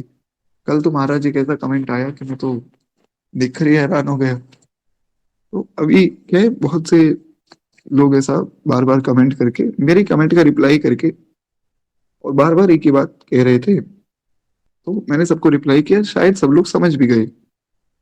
एक व्यक्ति का ऐसा कमेंट आया, मैं तो सुनकर हैरान हो गया। उसने कहा कि ऐसा कुछ नहीं, तुम्हें रावण के बारे में कुछ नहीं पता। तो मैंने कहा अच्छा, फिर आप बताइए। बोले, जो तुमने कहा है कि रावण में ज्ञान था, विवेक नहीं था, ये सब गलत बात है। मैं बताता हूँ। रावण अमर हो गया था और वो भगवान बन गया था। तो उसे लगा कि ये सब मेरी पूजा करेंगे, इसलिए जो है उसने खुद को जो है भगवान के हवाले कर दिया कि आप मुझे मार दो, नहीं तो सब मेरी पूजा करेंगे और आपका फेम कम हो जाएगा। बताइए, ऐसे भी लोग बैठे हैं। तो खैर, रावण के भक्त हैं, रावण जैसी बुद्धि है सबकी। खैर, एक बार प्रेम से बोली भक्त वत्सल भगवान की जय। एक बात तो समझ आ गई कि जो रावण के भक्त थे वे रावण के भक्त ही रहेंगे। हमें उन लोगों से बहस करने में कोई ऐसा दिलचस्पी नहीं लेनी चाहिए। हम इन लोगों से बचे और अपना बढ़िया भजन करें, क्योंकि समझने समझाने का ये युग नहीं है। तो कहते हैं कि उसे चारों ओर से समुद्र की अत्यंत गहराई खाई घेरे हुई थी। अब ये बात बहुत सुंदर थी, क्योंकि क्या है, पहले ऐसा जब किले वगैरह बनाए जाते थे, आज भी आप जाकर कहीं देखें, जो फोर्ट्स वगैरह आजकल तो टूरिस्ट प्लेस हो गए, तो वहां आप अगर जाकर देखेंगे तो वहां आसपास या तो गहरी खाई होती थी, या फिर वहां पर वो पानी से घिरा होता था, ताकि समुद्र में या गहरी खाई में आकर जो दुश्मन की सेना है वो गिर जाए। अभी मैं जयपुर गया था विवाह के लिए। तो जयपुर तो खैर मैं बहुत बार गया हूँ, पर इस बार जिस रास्ते से हम गए थे वहां पर बीच में एक किला भी आया था, नाम मुझे पता नहीं। और वहां हमने देखा कि हाँ, साइड में बहुत गहरी खाई थी चारों ओर। तो उससे क्या है कि अगर कोई दुश्मन हमला भी करते थे कभी, तो वो हमला इतने अच्छे से कर नहीं पाते थे। इसीलिए ये खाई या समुद्र, समुद्र तो नहीं, एक तरह से नदी कह सकते हैं, ये बनाया जाता था महल के बाहर। अब रावण की लंका तो थी ही समुद्र के अंदर, तो रावण को तो और भी आसानी थी। और ऊपर से ब्रह्मा जी का वरदान था। तो गोस्वामी जी कहते हैं कि उस दुर्ग के मणियों से जड़ा हुआ सोना मजबूत परकोटा है। वो दुर्ग यानी कि वो महल सोने से बना हुआ है, जिसकी कारीगरी का वर्णन किया ही नहीं जा सकता है। भगवान की प्रेरणा से जिस कल्प में जो राक्षस राजा रावण होता है, वही शूर, प्रतापी, अतुलित बलवान और अपने सेना सहित उस पुरी को बसाता है। भगवान की प्रेरणा होती है हर बार। ऐसा ही होता है, हर कल्प में रावण आता है, रावण को लंका मिलती है। जैसा कि मैंने आपको बताया था, हर कल्प में भगवान आते हैं, लीला करते हैं। सब कल्प में थोड़ी थोड़ी लीला चेंज हो जाती है, पर मुख्य लीला यही रहती है कि रावण आया, जो लंका में रहता था, उसने भगवान की पत्नी का हरण किया, भगवान ने जाकर उसे खत्म किया। ये बहुत शॉर्ट में मैं आपको बता रहा हूँ कि मुख्य लीला ये है। तो भगवान की लीला भगवान जाने, हम उसमें ज्यादा ना पड़े, इसीलिए मैंने शॉर्ट में बता दिया।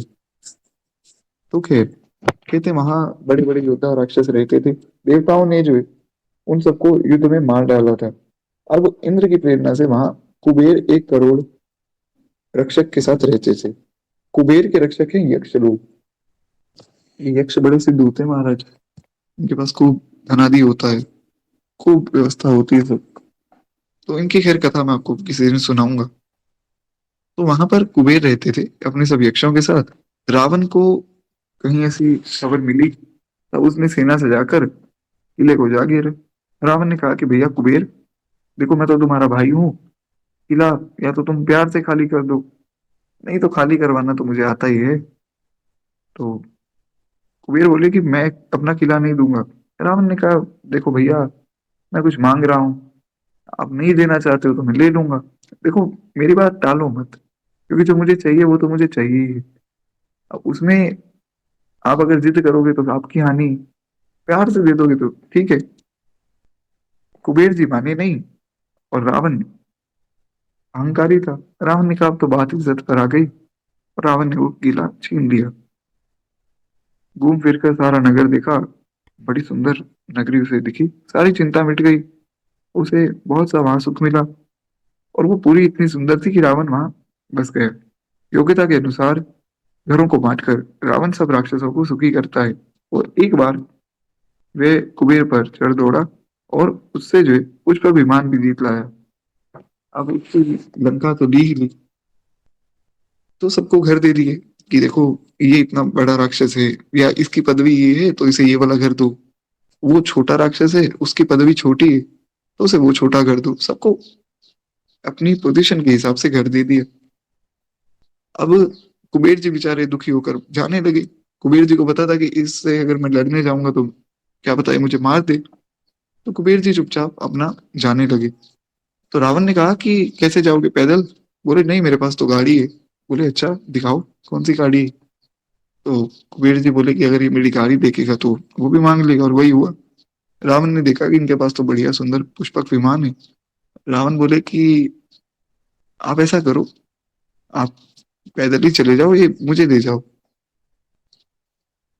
तो कुबेर जी ने कहा कि भैया रावण, ये पुष्पक विमान मैंने बहुत मेहनत से बनवाया है, बात को समझो, ये मेरे पास रहने दो। लंका तुम्हें दे दी और तुम्हें क्या चाहिए?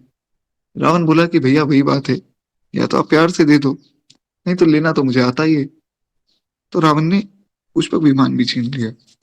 अब रावण बड़ा खुश हो गया कि चलो, सब व्यवस्था जुड़ गई। फिर उसने जाकर एक बार क्या किया कि जितने भी खिलवाड़ी में से कैलाश पर्वत को उठा लिया। रावण को लगा कि मैं कैलाश को भी उठाकर यहाँ ले आता हूँ, मेरे जो आराध्य हैं, मेरे गुरुदेव जो है, उनकी पूजा मैं यही कर लूंगा। कुछ लोग होते हैं जो बहुत ज्यादा समझदार बनने का प्रयास करते हैं, पर वास्तव में वो मूर्ख ही रहते हैं, जैसे रावण। रावण को लगा कि अब तो मैं सब कुछ कर सकता हूँ, तो पहुंच गया कैलाश। कैलाश उठाने के लिए प्रयास कर रहा था, तो कैलाश में सब कुछ हिलने लगा। कहते कि मानो रावण अपनी भुजाओं का बल तौल कर बहुत सुख पाकर वहां से चला आया। अब गोस्वामी जी ने ये बात बड़ी व्यंग में लिखी है। ऐसा नहीं कि गोस्वामी जी कथा सुना रहे हैं तो जो कथा के प्रेमी नहीं उनको आनंद नहीं आता है। वो कथा सुनने नहीं आते तो उन्हें पता नहीं है। भगवान की कथा में बड़ा आनंद है। बड़े हास्य प्रसंग गोस्वामी जी बता रहे हैं, जैसे अभी आज तो खैर खूब रावण का प्रसंग आया तो खूब हंसी भी आई साथ के साथ। यहाँ पर भी गोस्वामी जी ने एक व्यंग किया है।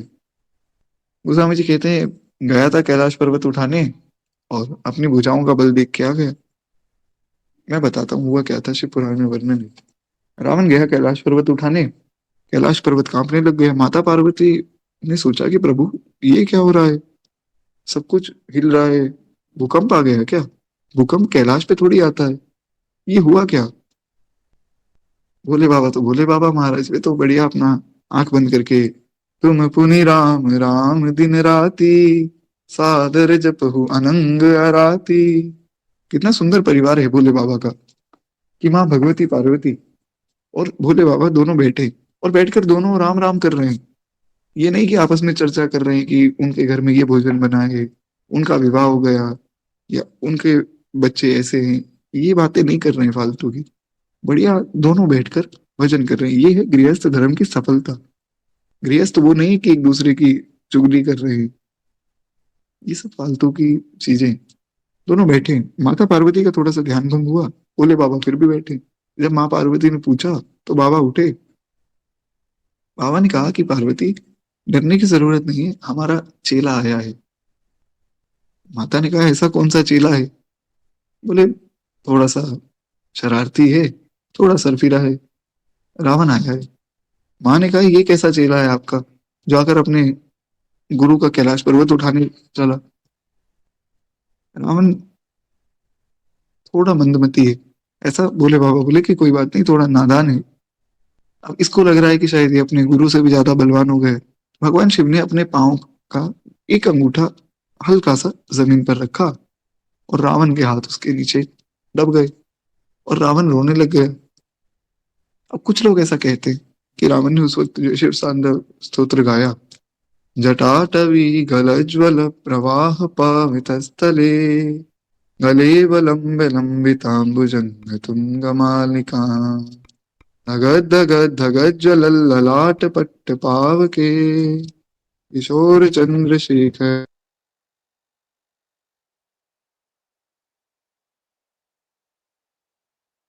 सब्रम ब्रह्मण्यलिंप निर्जरी।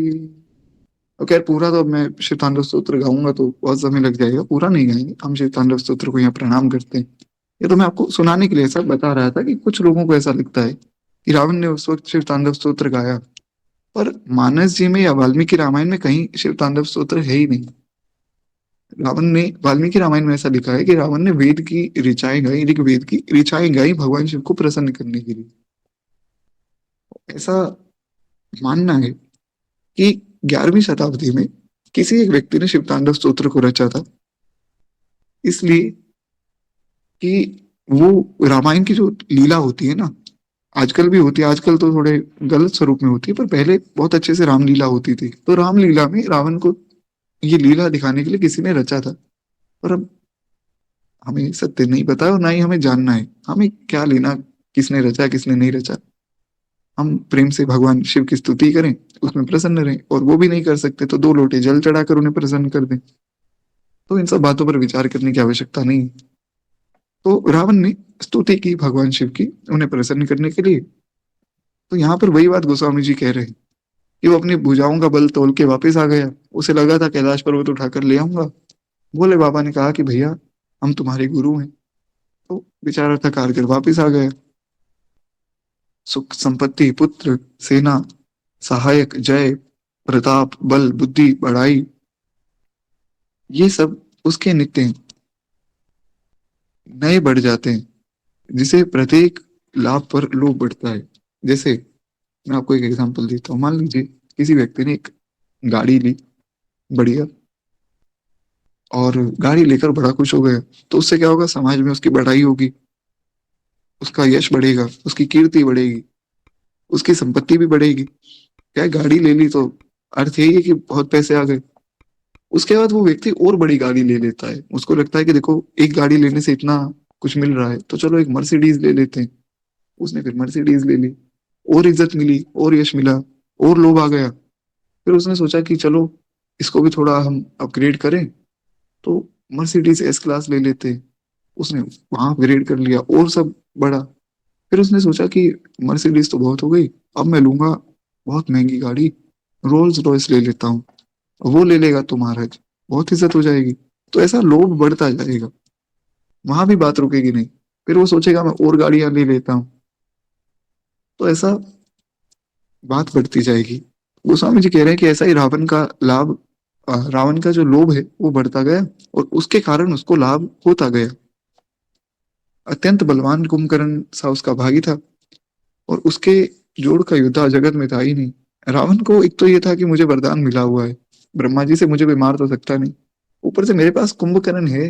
अरे एक बार कुंभकर्ण उठ तो जाए तो ये सबको खा जाएगा। वह मदिरा पीकर 6 महीने सोया करता था, मदिरा पीता था और 6 महीने खूब प्रेम से सोता था। ऐसी स्थिति है आजकल के लोगों की, ये सच्चाई है। कुछ लोग क्या होते हैं, जैसे ओशो है, तो ओशो वैसे तो एक मूर्ख व्यक्ति है, उनको कुछ लोग सुनते हैं जो मेरी जान पहचान में, मुझे पता नहीं था, मैंने उन्हें थोड़ा ऐसा बताया ऐसे ऐसे सब सिस्टम होता है। बोले कि ये बातें, अरे क्या रामायण क्या महाभारत, ऐसा कुछ नहीं होता है, सब मन की बातें हैं। मैंने कहा अच्छा? बोले हाँ। तो हनुमान जी का एक श्लोक मैंने उनको सुनाया था कि जो वार्ता हो रही थी, मुझे ध्यान नहीं है क्या बात हुई, मैंने उसमें एक श्लोक बोला था, मनोजवम मारुतुल्य वेगम जितेंद्रियम बुद्धिमताम वरिष्ठम वातात्मजम वानरयूथ मुख्यम श्री राम दूतम शरणम प्रपद्ये। मैंने उसमें बताया कि सबसे तेज गति होती है साउंड की। जो साइंस के स्टूडेंट है वो जानते होंगे, सबसे तेज स्पीड है स्पीड ऑफ साउंड। उससे भी तेज अगर कोई है तो वो है स्पीड ऑफ लाइट। उससे भी तेज अगर कोई है संसार में जो हमें नहीं पता है, मॉडर्न साइंस नहीं जानती, वो है गरुड़ जी की स्पीड। उससे ऊपर कुछ नहीं। पर गरुड़ जी से भी ऊपर एक व्यक्ति आते, वो है परम पूज्य सदगुरुदेव भगवान श्री हनुमान जी महाराज। मनोजवम मारुत तुल्य वेगम, मन की गति से उड़ते हैं वे। जैसे मन अभी लग रहा है कथा में, और एक सेकंड में वो, एक सेकंड तो बहुत बोल दिया मैंने, वो तत्क्षण पहुंच जाएगा इंस्टाग्राम पे। कुछ लोगों का पहुंच भी गया होगा कहते। तो महाराज ऐसा है मन, और उसकी गति से उड़ते हैं मेरे सदगुरुदेव भगवान। तो मैंने उन्हें ऐसा सब सुनाया कि भगवान के परम प्रिय भक्त है। मनोजवम मार तुल्य वेगम जितेंद्रियम, अपनी इंद्रियों को उन्होंने जीता है। बुद्धिमताम वरिष्ठम, उनसे बड़ा बुद्धिमान कोई संसार में हुआ ही नहीं। तो ऐसा मैंने सुनाया। अब वो व्यक्ति मुझे बोले कि तुम्हें कुछ नहीं पता है, आओ तुम्हें मैं बताता हूँ। एकदम ऐसा आवाज हल्की कर ली, और मैंने कहा अच्छा बताइए। बोले देखो, ये सब हमारे शरीर का वर्णन किया गया है। हमारा शरीर और उस परमात्मा का शरीर एक ही है। जैसा हमारा है वैसा ही उसका है। तो मैंने कहा अच्छा। बोले हाँ, अभी तुमने बताया कि हनुमान मन की गति से उड़ते हैं। अरे मन को ही हनुमान कहा गया है, तुम्हारा मन ही हनुमान है। ऐसे भी लोग हैं महाराज जो मदिरा पीकर सो रहे हैं, जिन्हें कुछ नहीं पता, मोह की रात्रि में सो रहे हैं। ऐसा कुंभकर्ण भी था। तो खैर, हाँ ये बात तो खैर मैं कह सकता था कि आप भी उड़ के बताइए, पर लोग, बड़े व्यक्तियों से मैं बहस करने में ज्यादा ऐसा रुचि रखता नहीं। थोड़ा ऐसा बुरा मान जाते हैं लोग कि देखो बड़ों से बहस कर रहा है। तो इसलिए शांत रहना ही अच्छा है। खैर, कहते कि महाराज उसके जागते ही तीनों लोग में तहलका मच जाता था। तीनों लोग कांप उठते थे कि वो जाग गया। और यदि वह प्रतिदिन भोजन करता तो संपूर्ण विश्व को खा जाता। और गोस्वामी जी कहते हैं कि उसके भोजन से सारा विश्व तुरंत ही चौपट हो जाता। जो दिन प्रति आहार कर सोई, तो क्या होता, विश्व बेगी सब चौपट होई। तो एक दिन में वो इतना खा लेता था। रणधीर ऐसा था कि जिसका वर्णन नहीं किया जा सकता है। उसके ऐसे असंख्य बलवान वीर थे। मेघनाद रावण का बड़ा लड़का था, जिसका जगत में योद्धाओं में पहला नंबर था। मेघनाद बहुत ज्यादा शक्तिशाली था। रावण के बहुत से पुत्र हुए, उसमें मेघनाद जो था वो सबसे बड़ा था और सबसे ज्यादा शक्तिशाली था। योद्धाओं में पहला नंबर आता था उसका। मेघनाद को मारने के लिए भी मैंने आपको कल बताया था, ऐसी सिद्धि चाहिए कि 12 साल तक जो व्यक्ति, जिसने कभी पलक नहीं झपकाई है, सोया नहीं है वो, और जिसने कोई भोजन नहीं किया है, केवल वो ही व्यक्ति मेघनाद को मार सकता था। और ये दोनों काम केवल और केवल लक्ष्मण जी ने किए थे।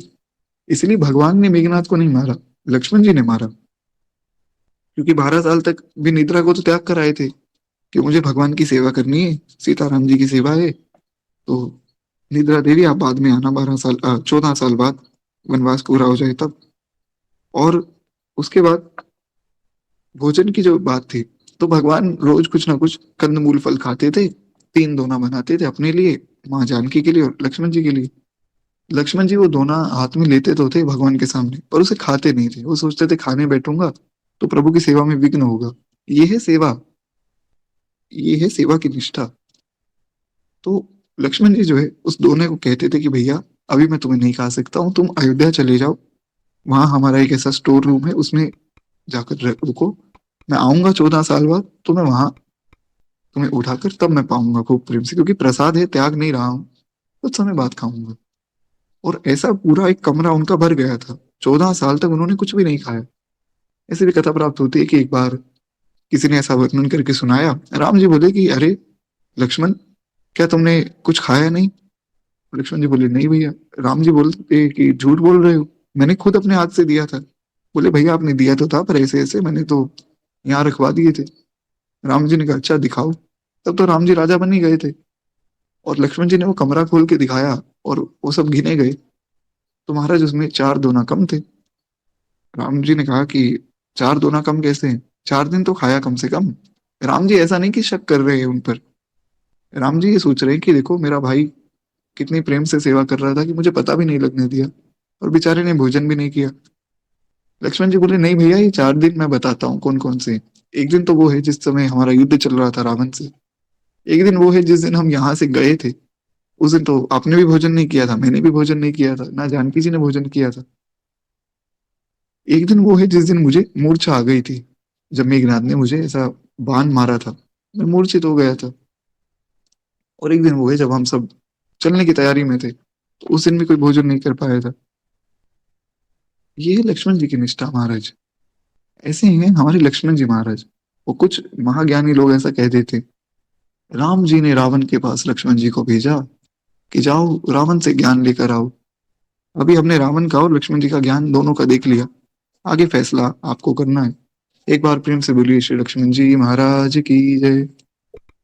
ऐसे शूरवीर, तो केवल ऐसा ही व्यक्ति मेघनाथ को मार सकता था। मेघनाथ बहुत ज्यादा शक्तिशाली था, रण में कोई भी उसका सामना नहीं कर सकता था। स्वर्ग में तो जब वो जाता था नित्य भगदड़ मच जाती थी कि मेघनाथ आ गया, मेघनाथ आ गया, भागो। दुर्मुख, अकंपन, वज्रदंत, धूमकेतु, अतिकाय आदि ऐसे अनेक योद्धा थे जो रावण की सेना में थे, सारे जगत को जीत सकते थे। केवल एक रावण नहीं था, बहुत से योद्धा थे जो सारे संसार को जीत सकते थे। सभी राक्षस मनमाना रूप बना सकते थे, सब माया जानते थे, और उनके अंदर कोई दया धर्म था नहीं, तो किसी को भी मारकर खा जाते थे। आजकल भी यही हो रहा है। लोग कहते हैं कि, मैं तो सुनकर ही हैरान हो गया, एक व्यक्ति ने कहा कि जो जानवर बने हैं ये बने ही इसलिए ताकि हम इन्हें खा सके, भगवान ने हमारा भोजन बनाकर इनको भेजा है। ऐसे भी पापी लोग, ऐसे राक्षस लोग बैठे हैं संसार में। खैर, कहते हैं एक बार सभा में बैठे हुए रावण अपने अगणित परिवार को देखता था कि मेरे कितने पुत्र हैं, कितने पौत्र हैं, कितने सब कुटुंबी हैं। सेवक ढेर के ढेर थे। राक्षसों की जातियों में कोई गिन ही नहीं सकता है कितने प्रकार के राक्षस हैं। अपनी सेना को देखकर स्वभाव से ही अभिमानी रावण क्रोध और गर्व में सनी विवानी कहता है, सुनहु सकल रजनी चरजू था, हमरे बैरी विबुध बरू था, ऐसा मुख नहीं करही लड़ाई, देखी सबल रिपु जाहि पराई।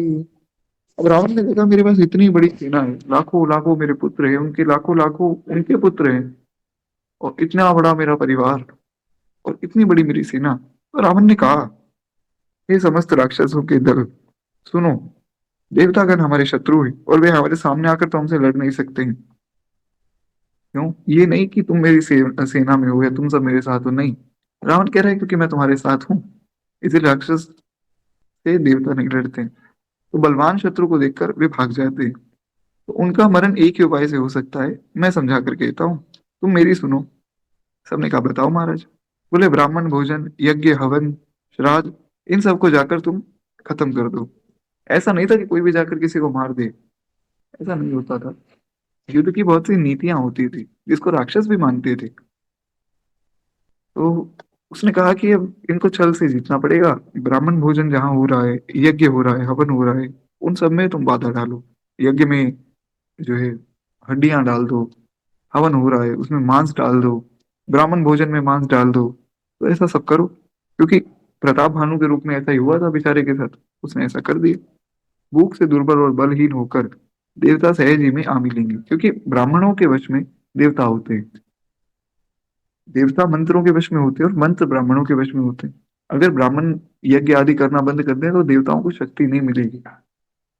इसलिए यज्ञ आदि किए जाते हैं, पर केवल ब्राह्मण द्वारा, हर व्यक्ति नहीं कि आइए जी यज्ञ करते हैं जैसे आर्य समाज के लोग करते हैं। महाराज बाबा रामदेव खड़े हैं बढ़िया पीछे, और सब स्त्रियों को कह रहे हैं कि तुम सब मेरी बेटी हो, तो मैं तुम्हें जनेऊ दिलवा देता हूँ।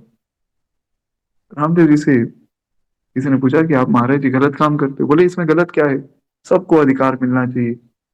अगर सबको ये अधिकार दे दें कि देश का संविधान बनाइए, तो देश का क्या हाल होगा ये तो कोई कह नहीं सकता है। हर चीज में हर व्यक्ति का अधिकार नहीं होता है। और कुछ चीजें होती जिसमें पुरुषों का अधिकार भी नहीं, जैसे प्रणव का उच्चारण स्त्रियां तो नहीं कर सकती, शूद्र भी नहीं कर सकते, कुछ पुरुष भी नहीं कर सकते जिनका उपनयन संस्कार नहीं हुआ, जैसे कि हमारे बहुत से ऐसे पुरुष जिन्हें पता ही नहीं कि हम ब्राह्मण हैं, क्षत्रिय हैं, वैश्य हैं, उपनयन भी कराना होता है, वे कहाँ प्रणव का उच्चारण कर सकते हैं। आज के युग में तो ज्यादातर लोग नहीं कर सकते। फिर सबके अधिकार की बात होती है। रावण ने कहा कि ब्राह्मणों को सबसे पहले तंग करो, क्योंकि ब्राह्मण ही धर्म को बचाए हुए हैं, ब्राह्मण धर्म के मूल है। इन्हें खत्म कर दोगे तो फिर धीरे धीरे देवताओं की हानि होगी, फिर हम इन्हें जीत लेंगे। तब मैं उनको जाकर मार डालूंगा, अथवा भली भांति अपने अधीन करके उन्हें छोड़ दूंगा। मेघनाद कहूँ पुनि हमकारा, दीन सुखी बल भैरु बढ़ावा। मेघनाथ महाराज चला गया। मेघनाथ को तो ये था कि आज्ञा मिले और मैं जाऊं। मेघनाथ गर्भ में चला गया और शिखा पढ़ाकर रावण ने मेघनाथ को भेजा। मेघनाथ को कहा, हे पुत्र, जो देवता रण में धीर और बलवान है और जिन्हें लड़ने में अभिमान है, उन्हें युद्ध में जीत कर बांध लाना। मैं जानता हूं कि तुम सब कुछ कर सकते हो। बेटे ने उठकर पिताजी की आज्ञा को शिरोधार्य किया और इस तरह जो है उसने सबको आज्ञा दी, और आप ही हाथ में गदा लेकर चल दिया। सबको आज्ञा तो दे दी कि चलो तुम मेरे साथ लड़ने, फिर बोला कि रहने दो, मैं अकेला ही जाऊंगा। अकेला ही चला गया और रावण के चलने से पृथ्वी डगमगाने लगी। चलत दसानन डोलत अवनी, गरजत गर्भ त्रमहि सुर रवनी। रावण आवत सुने सकोहा, देवन तके मोर गिरि खोहा। कहते महाराज, जब रावण चलता था तो धरती डगमगाती थी। उसकी गर्जन से जितने भी देवर मनियों के गर्भ गिरने लगते थे। जो गर्भवती स्त्रियां थी, रावण की आवाज सुन लेती थी तो उनके गर्भ गिर जाते थे। रावण ऐसा प्रतापी था। रावण को क्रोध सही जाते हुए सुनकर देवता कांपने लग गए और देवता सुमेरु पर्वत की ओर भागे। दिक्पालों के सारे सुंदर लोगों को रावण ने सुना पाया। रावण का अर्थ ही यही है, जो सबको रुलाए वो है रावण, और जो सबको आनंद दे वो है राम। बहुत साधारण सा अर्थ है राम और रावण का। अब वहां ठाकुर कन्हैया है, उनका तो नाम ही बड़ा टेढ़ा है, कृष्ण, पर उनके नाम का अर्थ बड़ा सीधा है। जो सबको आकर्षित करे वो कृष्ण है। ऐसे ही कंस का नाम, जो सबको दुख पहुंचाए, वो कंस है। रावण का नाम भी बड़ा सरल सा है। नाम ऐसा हो जिसका अर्थ सरल सा हो, छोटा सा नाम होना चाहिए और उसका अर्थ बहुत साधारण होना चाहिए। ऐसा नहीं कि बहुत बड़ा कोई नाम किसी ने रख दिया, ऐसा नहीं होता है। नामकरण पर तो खैर मैंने एक रील बनाई हुई है, वो देख सकते हैं। तो खैर रावण जब जाता था तो सब देवता डर के कांपने लग जाते थे, और रावण के डर से सब लोग जाकर सुमेरु पर्वत में जाकर छुप गए महाराज। तो वह बार बार भारी सिंह गर्जना करके देवताओं को ललकार रहा था, ललकार के सबको गालियां देता था। रन में अब वो मद में इतना मतवाला हो गया कि मतवाला होकर अपनी जोड़ी के योद्धा खोजता था, कि ऐसा नहीं मैं किसी से भी लड़ दूंगा। बोला कि जिसमें हिम्मत हो कि मुझसे लड़ने की, रावण के जैसा कोई प्रतापी हो तो मुझसे लड़ने आए। जगत भर में दौड़ता फिरता, परंतु कोई योद्धा मिला ही नहीं। रावण को लगा कि शायद मैं ही सबसे ज्यादा शक्तिशाली हूँ।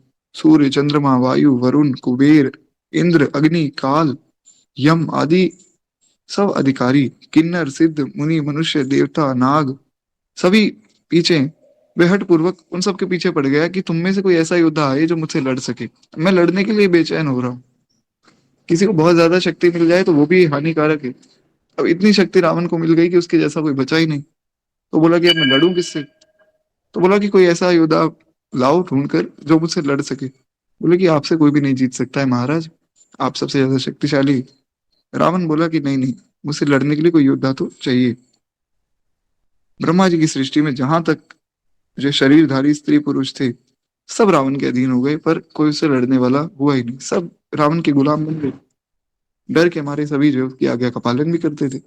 नित्य आकर नम्रता पूर्वक उसके चरणों में सिर नवाते थे। सब देवता उसके चरणों में सिर नवाते थे। और उसने जो है भुजाओं के बल से सारे विश्व को वश में कर लिया। किसी को स्वतंत्रता नहीं थी कि वो स्वतंत्र रूप से रह सके। और मंडलीक राजाओं को, जो शिरोमणि थे, वो रावण की इच्छा के अनुसार चलते थे, और जैसा रावण कहता था वो वैसा राज्य करते थे। देव, जच, गंधर्व, नर, किन्नर, नाग, कुमार, जीती बरी निज बाहुबल, बहु सुंदर बर नारी। कहते हैं महाराज, देवता, यक्ष, गंधर्व, मनुष्य, किन्नर, नाग, नागरिक, कन्याएं, बहुत सी अनेक अन्य जो सुंदरियां थी और उत्तम स्त्रियां थी, ये सब अपनी भुजाओं के बल से जीतकर वो ब्याह लाया था। और मेघनाद से उसने जो कुछ कहा था उसने वो किया। मेघनाद ने तो महाराज जाकर इंद्र को जीत लिया, इसलिए मेघनाद का नाम पड़ा इंद्रजीत। तो इंद्र को मेघनाद जीत लाया था। अब जब राजा को ही जीत लिया तो सब बाकी देवता डर गए कि हमारे राजा को जिस व्यक्ति ने जीत लिया तो हमें तो वो मार ही देगा। तो इसलिए बाकी सब ऐसे ही अपने आप ही सरेंडर हो गए कि महाराज, हम अब मेघनाद से या रावण से नहीं लड़ना चाहते, हम इनसे नहीं लड़ सकते। और महाराज रावण इतना ज्यादा प्रभावशाली था कि सब राक्षस के जो समूह थे वो देखने में वैसे ही बड़े भयानक थे, तो उसके राक्षसों की सेना से भी सब डरते थे। बोले कि पहले ही उसने सबको आगे दे रखी थी कि जो भी कोई मेरे खिलाफ बोले उसे तत्क्षण मार दो, चाहे वो कोई भी हो, ब्राह्मण हो, क्षत्रिय हो, कोई भी हो, उसे तत्क्षण खत्म कर दो। तो इसलिए कोई उसके खिलाफ बोलता ही नहीं था, सब उनकी हाँ में हाँ मिलाते थे कि महाराज जो आपने कह दिया सब सत्य है, वही हम करेंगे। सब राजा भी डरते थे, सब देवता भी डरते थे। तो ऐसा आतंक रावण का था, यहाँ तक कि ब्रह्मा जी भी रावण से जब रावण की सभा में जाते थे तो महाराज ब्रह्मा जी कुछ वेद का मंत्र गा रहे होते थे और रावण के सब जो सेनापति आदि थे वो ब्रह्मा जी अपमान करते थे और ब्रह्मा जी को सहना पड़ता था। ऐसी हालत हो गई थी सबकी, यहाँ तक कि भगवान शिव भी अपने समय से चले जाते थे और अपनी पूजा करवाने के लिए खुद ही चले जाते थे। तो किसी ने एक बार पूछा कि बाबा, आप तो अनादि हैं, अनुपम है, आप रावण से डरते? बोले बाबा, बोले भैया ऐसा है, डरता तो मैं किसी से भी नहीं हूँ, रावण तो मेरे सामने कुछ भी नहीं है। पर बात यह है कि ऐसे मूर्ख व्यक्ति से बहस करना, लड़ाई करना, इसका कोई अर्थ नहीं है। इसको मारने को तो मैं मार दूं, पर पहली बात तो ये मेरा शिष्य है, तो शिष्य जो होता है वो पुत्र के समान प्रिय होता है, तो मैं इसे मार नहीं सकता हूँ। और दूसरी बात ये है कि इसे भगवान मारेंगे तो मैं भगवान की लीला में ऐसा विक्षेप नहीं करूंगा। तो इसलिए अपना क्या है कि बहसबाजी का समय तो है नहीं, बढ़िया राम राम करता हूँ। बीच में ये कहता है कि मैं आपकी पूजा करना चाहता हूँ, तो मैं कहता हूँ कि तुम मेरे कैलाश पर मत आओ। कैलाश पर आता है तो मेरे घर वालों को परेशान करता है, कैलाश को उठाने की कोशिश करता है, मेरे सब घर वाले परेशान होते, तो मैं ही चला जाता हूँ अपना पूजन करवाने, पूजन करवा के वापिस आ जाता हूँ। भोले बाबा बड़े विनम्र हैं, उनके अंदर कोई अभिमान नहीं कि मैं शिव हूँ, साक्षात भगवान हूँ, ऐसा कुछ नहीं। भगवान बड़े विनम्र होते हैं। खैर, एक बार प्रेम से बोलिए भूत भावन भोलेनाथ भगवान की जय। तो केवल एक दो चौपाइयां हम और सुने, उसके बाद आज कथा को विश्राम देंगे। कल भगवान का जन्म होगा, तो कल से जन्म की कथा हम शुरू करेंगे। तो खैर, कहते हैं ऐसा ही रावण था, जिस प्रकार धर्म की जड़ें कटे वो सभी काम वो करता था।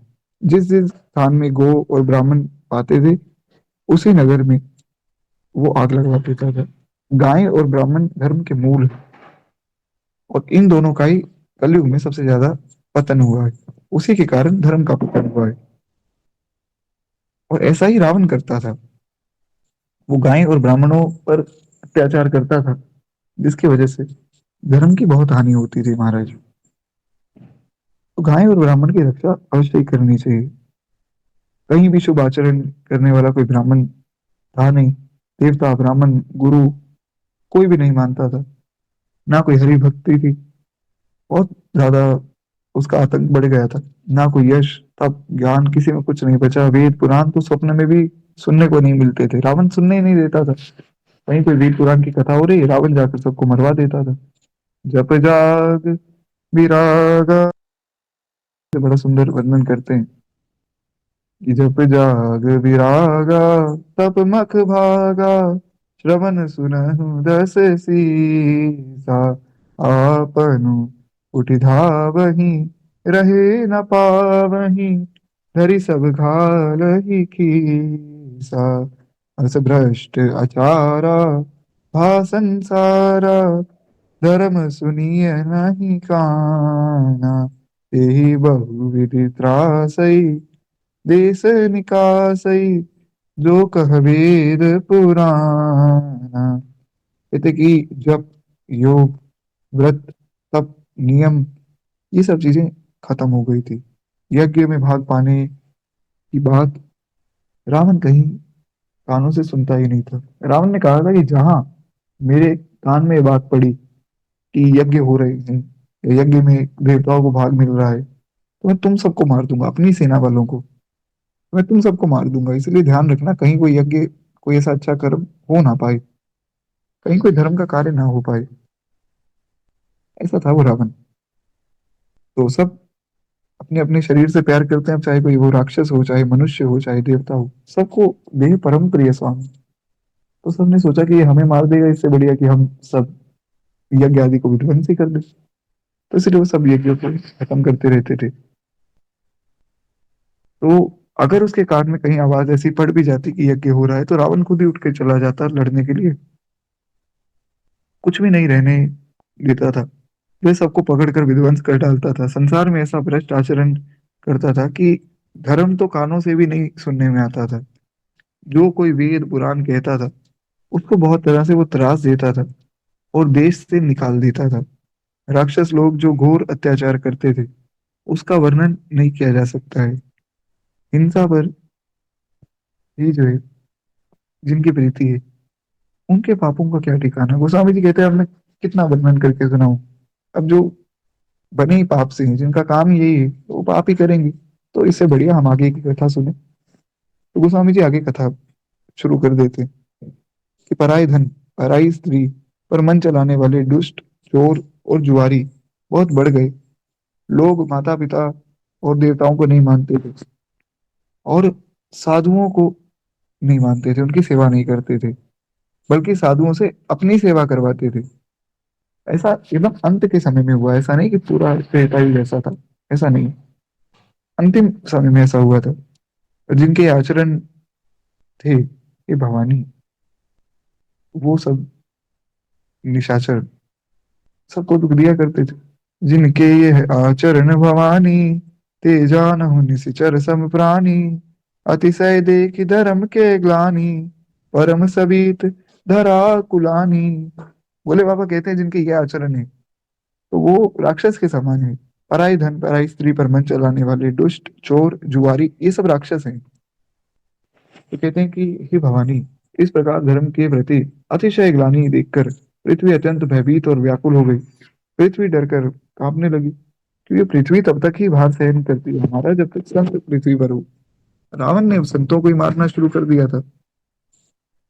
तो पृथ्वी, नदियों और समुद्रों का बोझ मुझे इतना भारी जान पड़ता है, जितना भारी मुझे एक परद्रोही लगता है। यहाँ पर पृथ्वी ऐसा सोच रही है कि जो पर्वत है, नदी है, समुद्र है, अब ये मेरे ऊपर बोझ बन गए, क्योंकि अब कोई संत तो बचा नहीं। संत नहीं बचा तो ये सारा मेरे ऊपर बोझ है। अगर सृष्टि में कोई संत होता भरत जी जैसा, तब पृथ्वी सहन कर लेती कि चलो कोई बात नहीं, ये तो है ही, इनके साथ साथ संत हैं, वो जरूरी बात है। तो अब पृथ्वी को सब बोझ लगने लगा। पृथ्वी सारे धर्म को विपरीत देख रही है, पर रावण भयभीत हुई और कुछ बोल ना सकी। अब देखिए कितनी सुंदर बात है कि संतों की कितनी कृपा है। उनके प्रताप से हम लोग सब इस पृथ्वी पर रहते हैं। जिस दिन संत संसार से खत्म हो जाएंगे, उस दिन पृथ्वी खत्म हो जाएगी। तो ये सब संतों का प्रताप है, सब भगवान के भक्तों का प्रताप है। एक बार प्रेम से बोलिए, सब संतन की जय, सब भक्तन की जय। जय जय श्री सीताराम। भक्त बहुत कृपालु होते हैं महाराज। अभी गोस्वामी जी जैसे भक्तों का प्रताप है, जो हम सब इस कथा को सुनकर थोड़ा बहुत धर्म का पालन कर पा रहे हैं। नहीं तो गोस्वामी जी जैसे संत, मीराबाई जैसे संत, सूरदास जी जैसे संत ना होते तो ये पृथ्वी बचती ही नहीं महाराज। फिर कहते हैं पृथ्वी पर सारे धामों को विपरीत देखकर पृथ्वी बहुत डर गई थी, और हृदय में सोच विचार कर गो का रूप धारण करके वो देवताओं के पास गई। देवताओं ने ब्रह्मा जी के पास लेकर गए, पर किसी से कोई काम बना नहीं। बस एक छंद हम और सुने, उसके बाद कथा को विश्राम देंगे। सुर मुनि गंधर्वा मिली करी सर्वागे, बिरंची के लोका संग गोतनुधारी। भूमि विचारी परम विकल भय शोका, ब्रह्मा सब जाना मन अनुमाना और कछु न बसाई, जाकर ते दासी सो अविनाशी, हमरे उतोर सहाय। कहते महाराज सब देवता मुनि गंधर्व सब मिलकर जो है ब्रह्मा जी के लोक में गए, और वहां जाकर सबने बड़ी प्रार्थना की, भय और शोक से अत्यंत व्याकुल बेचारी पृथ्वी भी गाय का रूप धारण करके उनके साथ गई थी। ब्रह्मा जी ने सबको देखा, ब्रह्मा जी सबको जान गए कि महाराज अब भगवान के अवतार लेने का समय आ गया है। और उन्होंने मन में अनुमान किया कि इसमें मेरा कुछ भी वश नहीं चलेगा, क्योंकि मैं अगर कुछ करने जाऊंगा तो सब विपरीत हो जाएगा। रावण को तो भगवान मार सकते हैं। तो कहते हैं कि जिसकी तू दासी है उस अविनाशी को पुकार। पृथ्वी माता को वो ये कह रहे हैं कि जिनके हम सब सेवक हैं, जिनकी हम सब नित्य वंदना करते हैं, जिनको सारा संसार सारा चराचर जगत जिनकी सेवा करना चाहता है, वो अविनाशी वो भगवान ही अब तुम्हारा कष्ट हरेंगे। हमारा तुम्हारा दोनों का सहायक केवल अब वो ठाकुर ही है, तो इसीलिए ठाकुर जी से प्रार्थना करो, ठाकुर जी सब मंगल करेंगे। तो ब्रह्मा जी ने सब सब वर्णन करके सबको कहा, और कहते हैं हे धरती, मन में धीरे धारण करके श्री हरि के चरणों का स्मरण कर, और उसी से जो है सब कष्ट मिटेंगे। प्रभु अपने दासों की पीड़ा को जानते हैं, ये तुम्हारी कठिन विपत्ति का नाश करेंगे, वे तुम पर कृपा करेंगे। अब भगवान का जन्म होने वाला है, कल की कथा हम 4:30 बजे शुरू करेंगे। और आज वाणी को ही विश्राम देते हुए केवल 2 मिनट प्रेम से मानस जी की आरती करें। एक बार प्रेम से बोलिए, भक्त वत्सल भगवान की जय, जय जय श्री सीताराम। तो देखिए कल की कथा बहुत विशेष है, भगवान के जन्म की कथा तो विशेष है ही, उसके साथ साथ उसके आगे की कथा भी बहुत विशेष है। कल की कथा कृपा करके हम सब लोग कल की कथा में रेगुलर रहे। आरती श्री रामायण जी की, कीरति कलित ललित सिया पी की। आरती श्री रामायण जी की, कीरति कलित ललित सिया पी की। गावत ब्रह्मादिक मुनि नारद, वाल्मीक विज्ञान विसारद। सुख सनकादिशेष अरु सारद, भरणी पवन सुत कीर्तिनी की। आरती श्री रामायण जी की, कीरति कलित ललित सिया पी की। गावत वेद पुराण अष्टदश, छहु शास्त्र सब ग्रंथन को रस। मुनि जन धन संतन को सरबस, सार अंश सम्मत सब ही की। आरती श्री रामायण जी की, कीरति कलित ललित सिया पी की।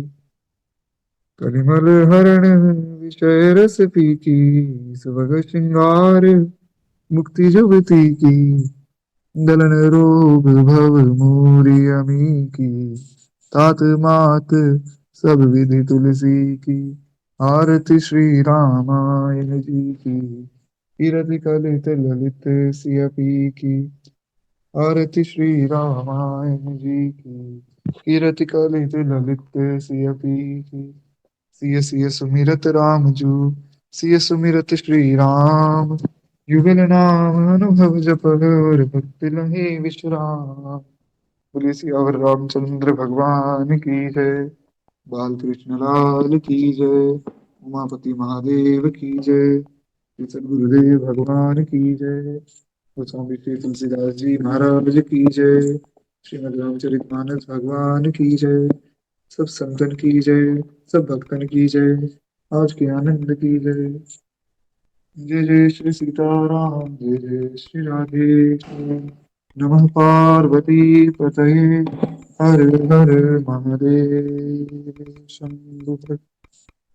ये तो किसी का कोई प्रश्न है तो आप पूछ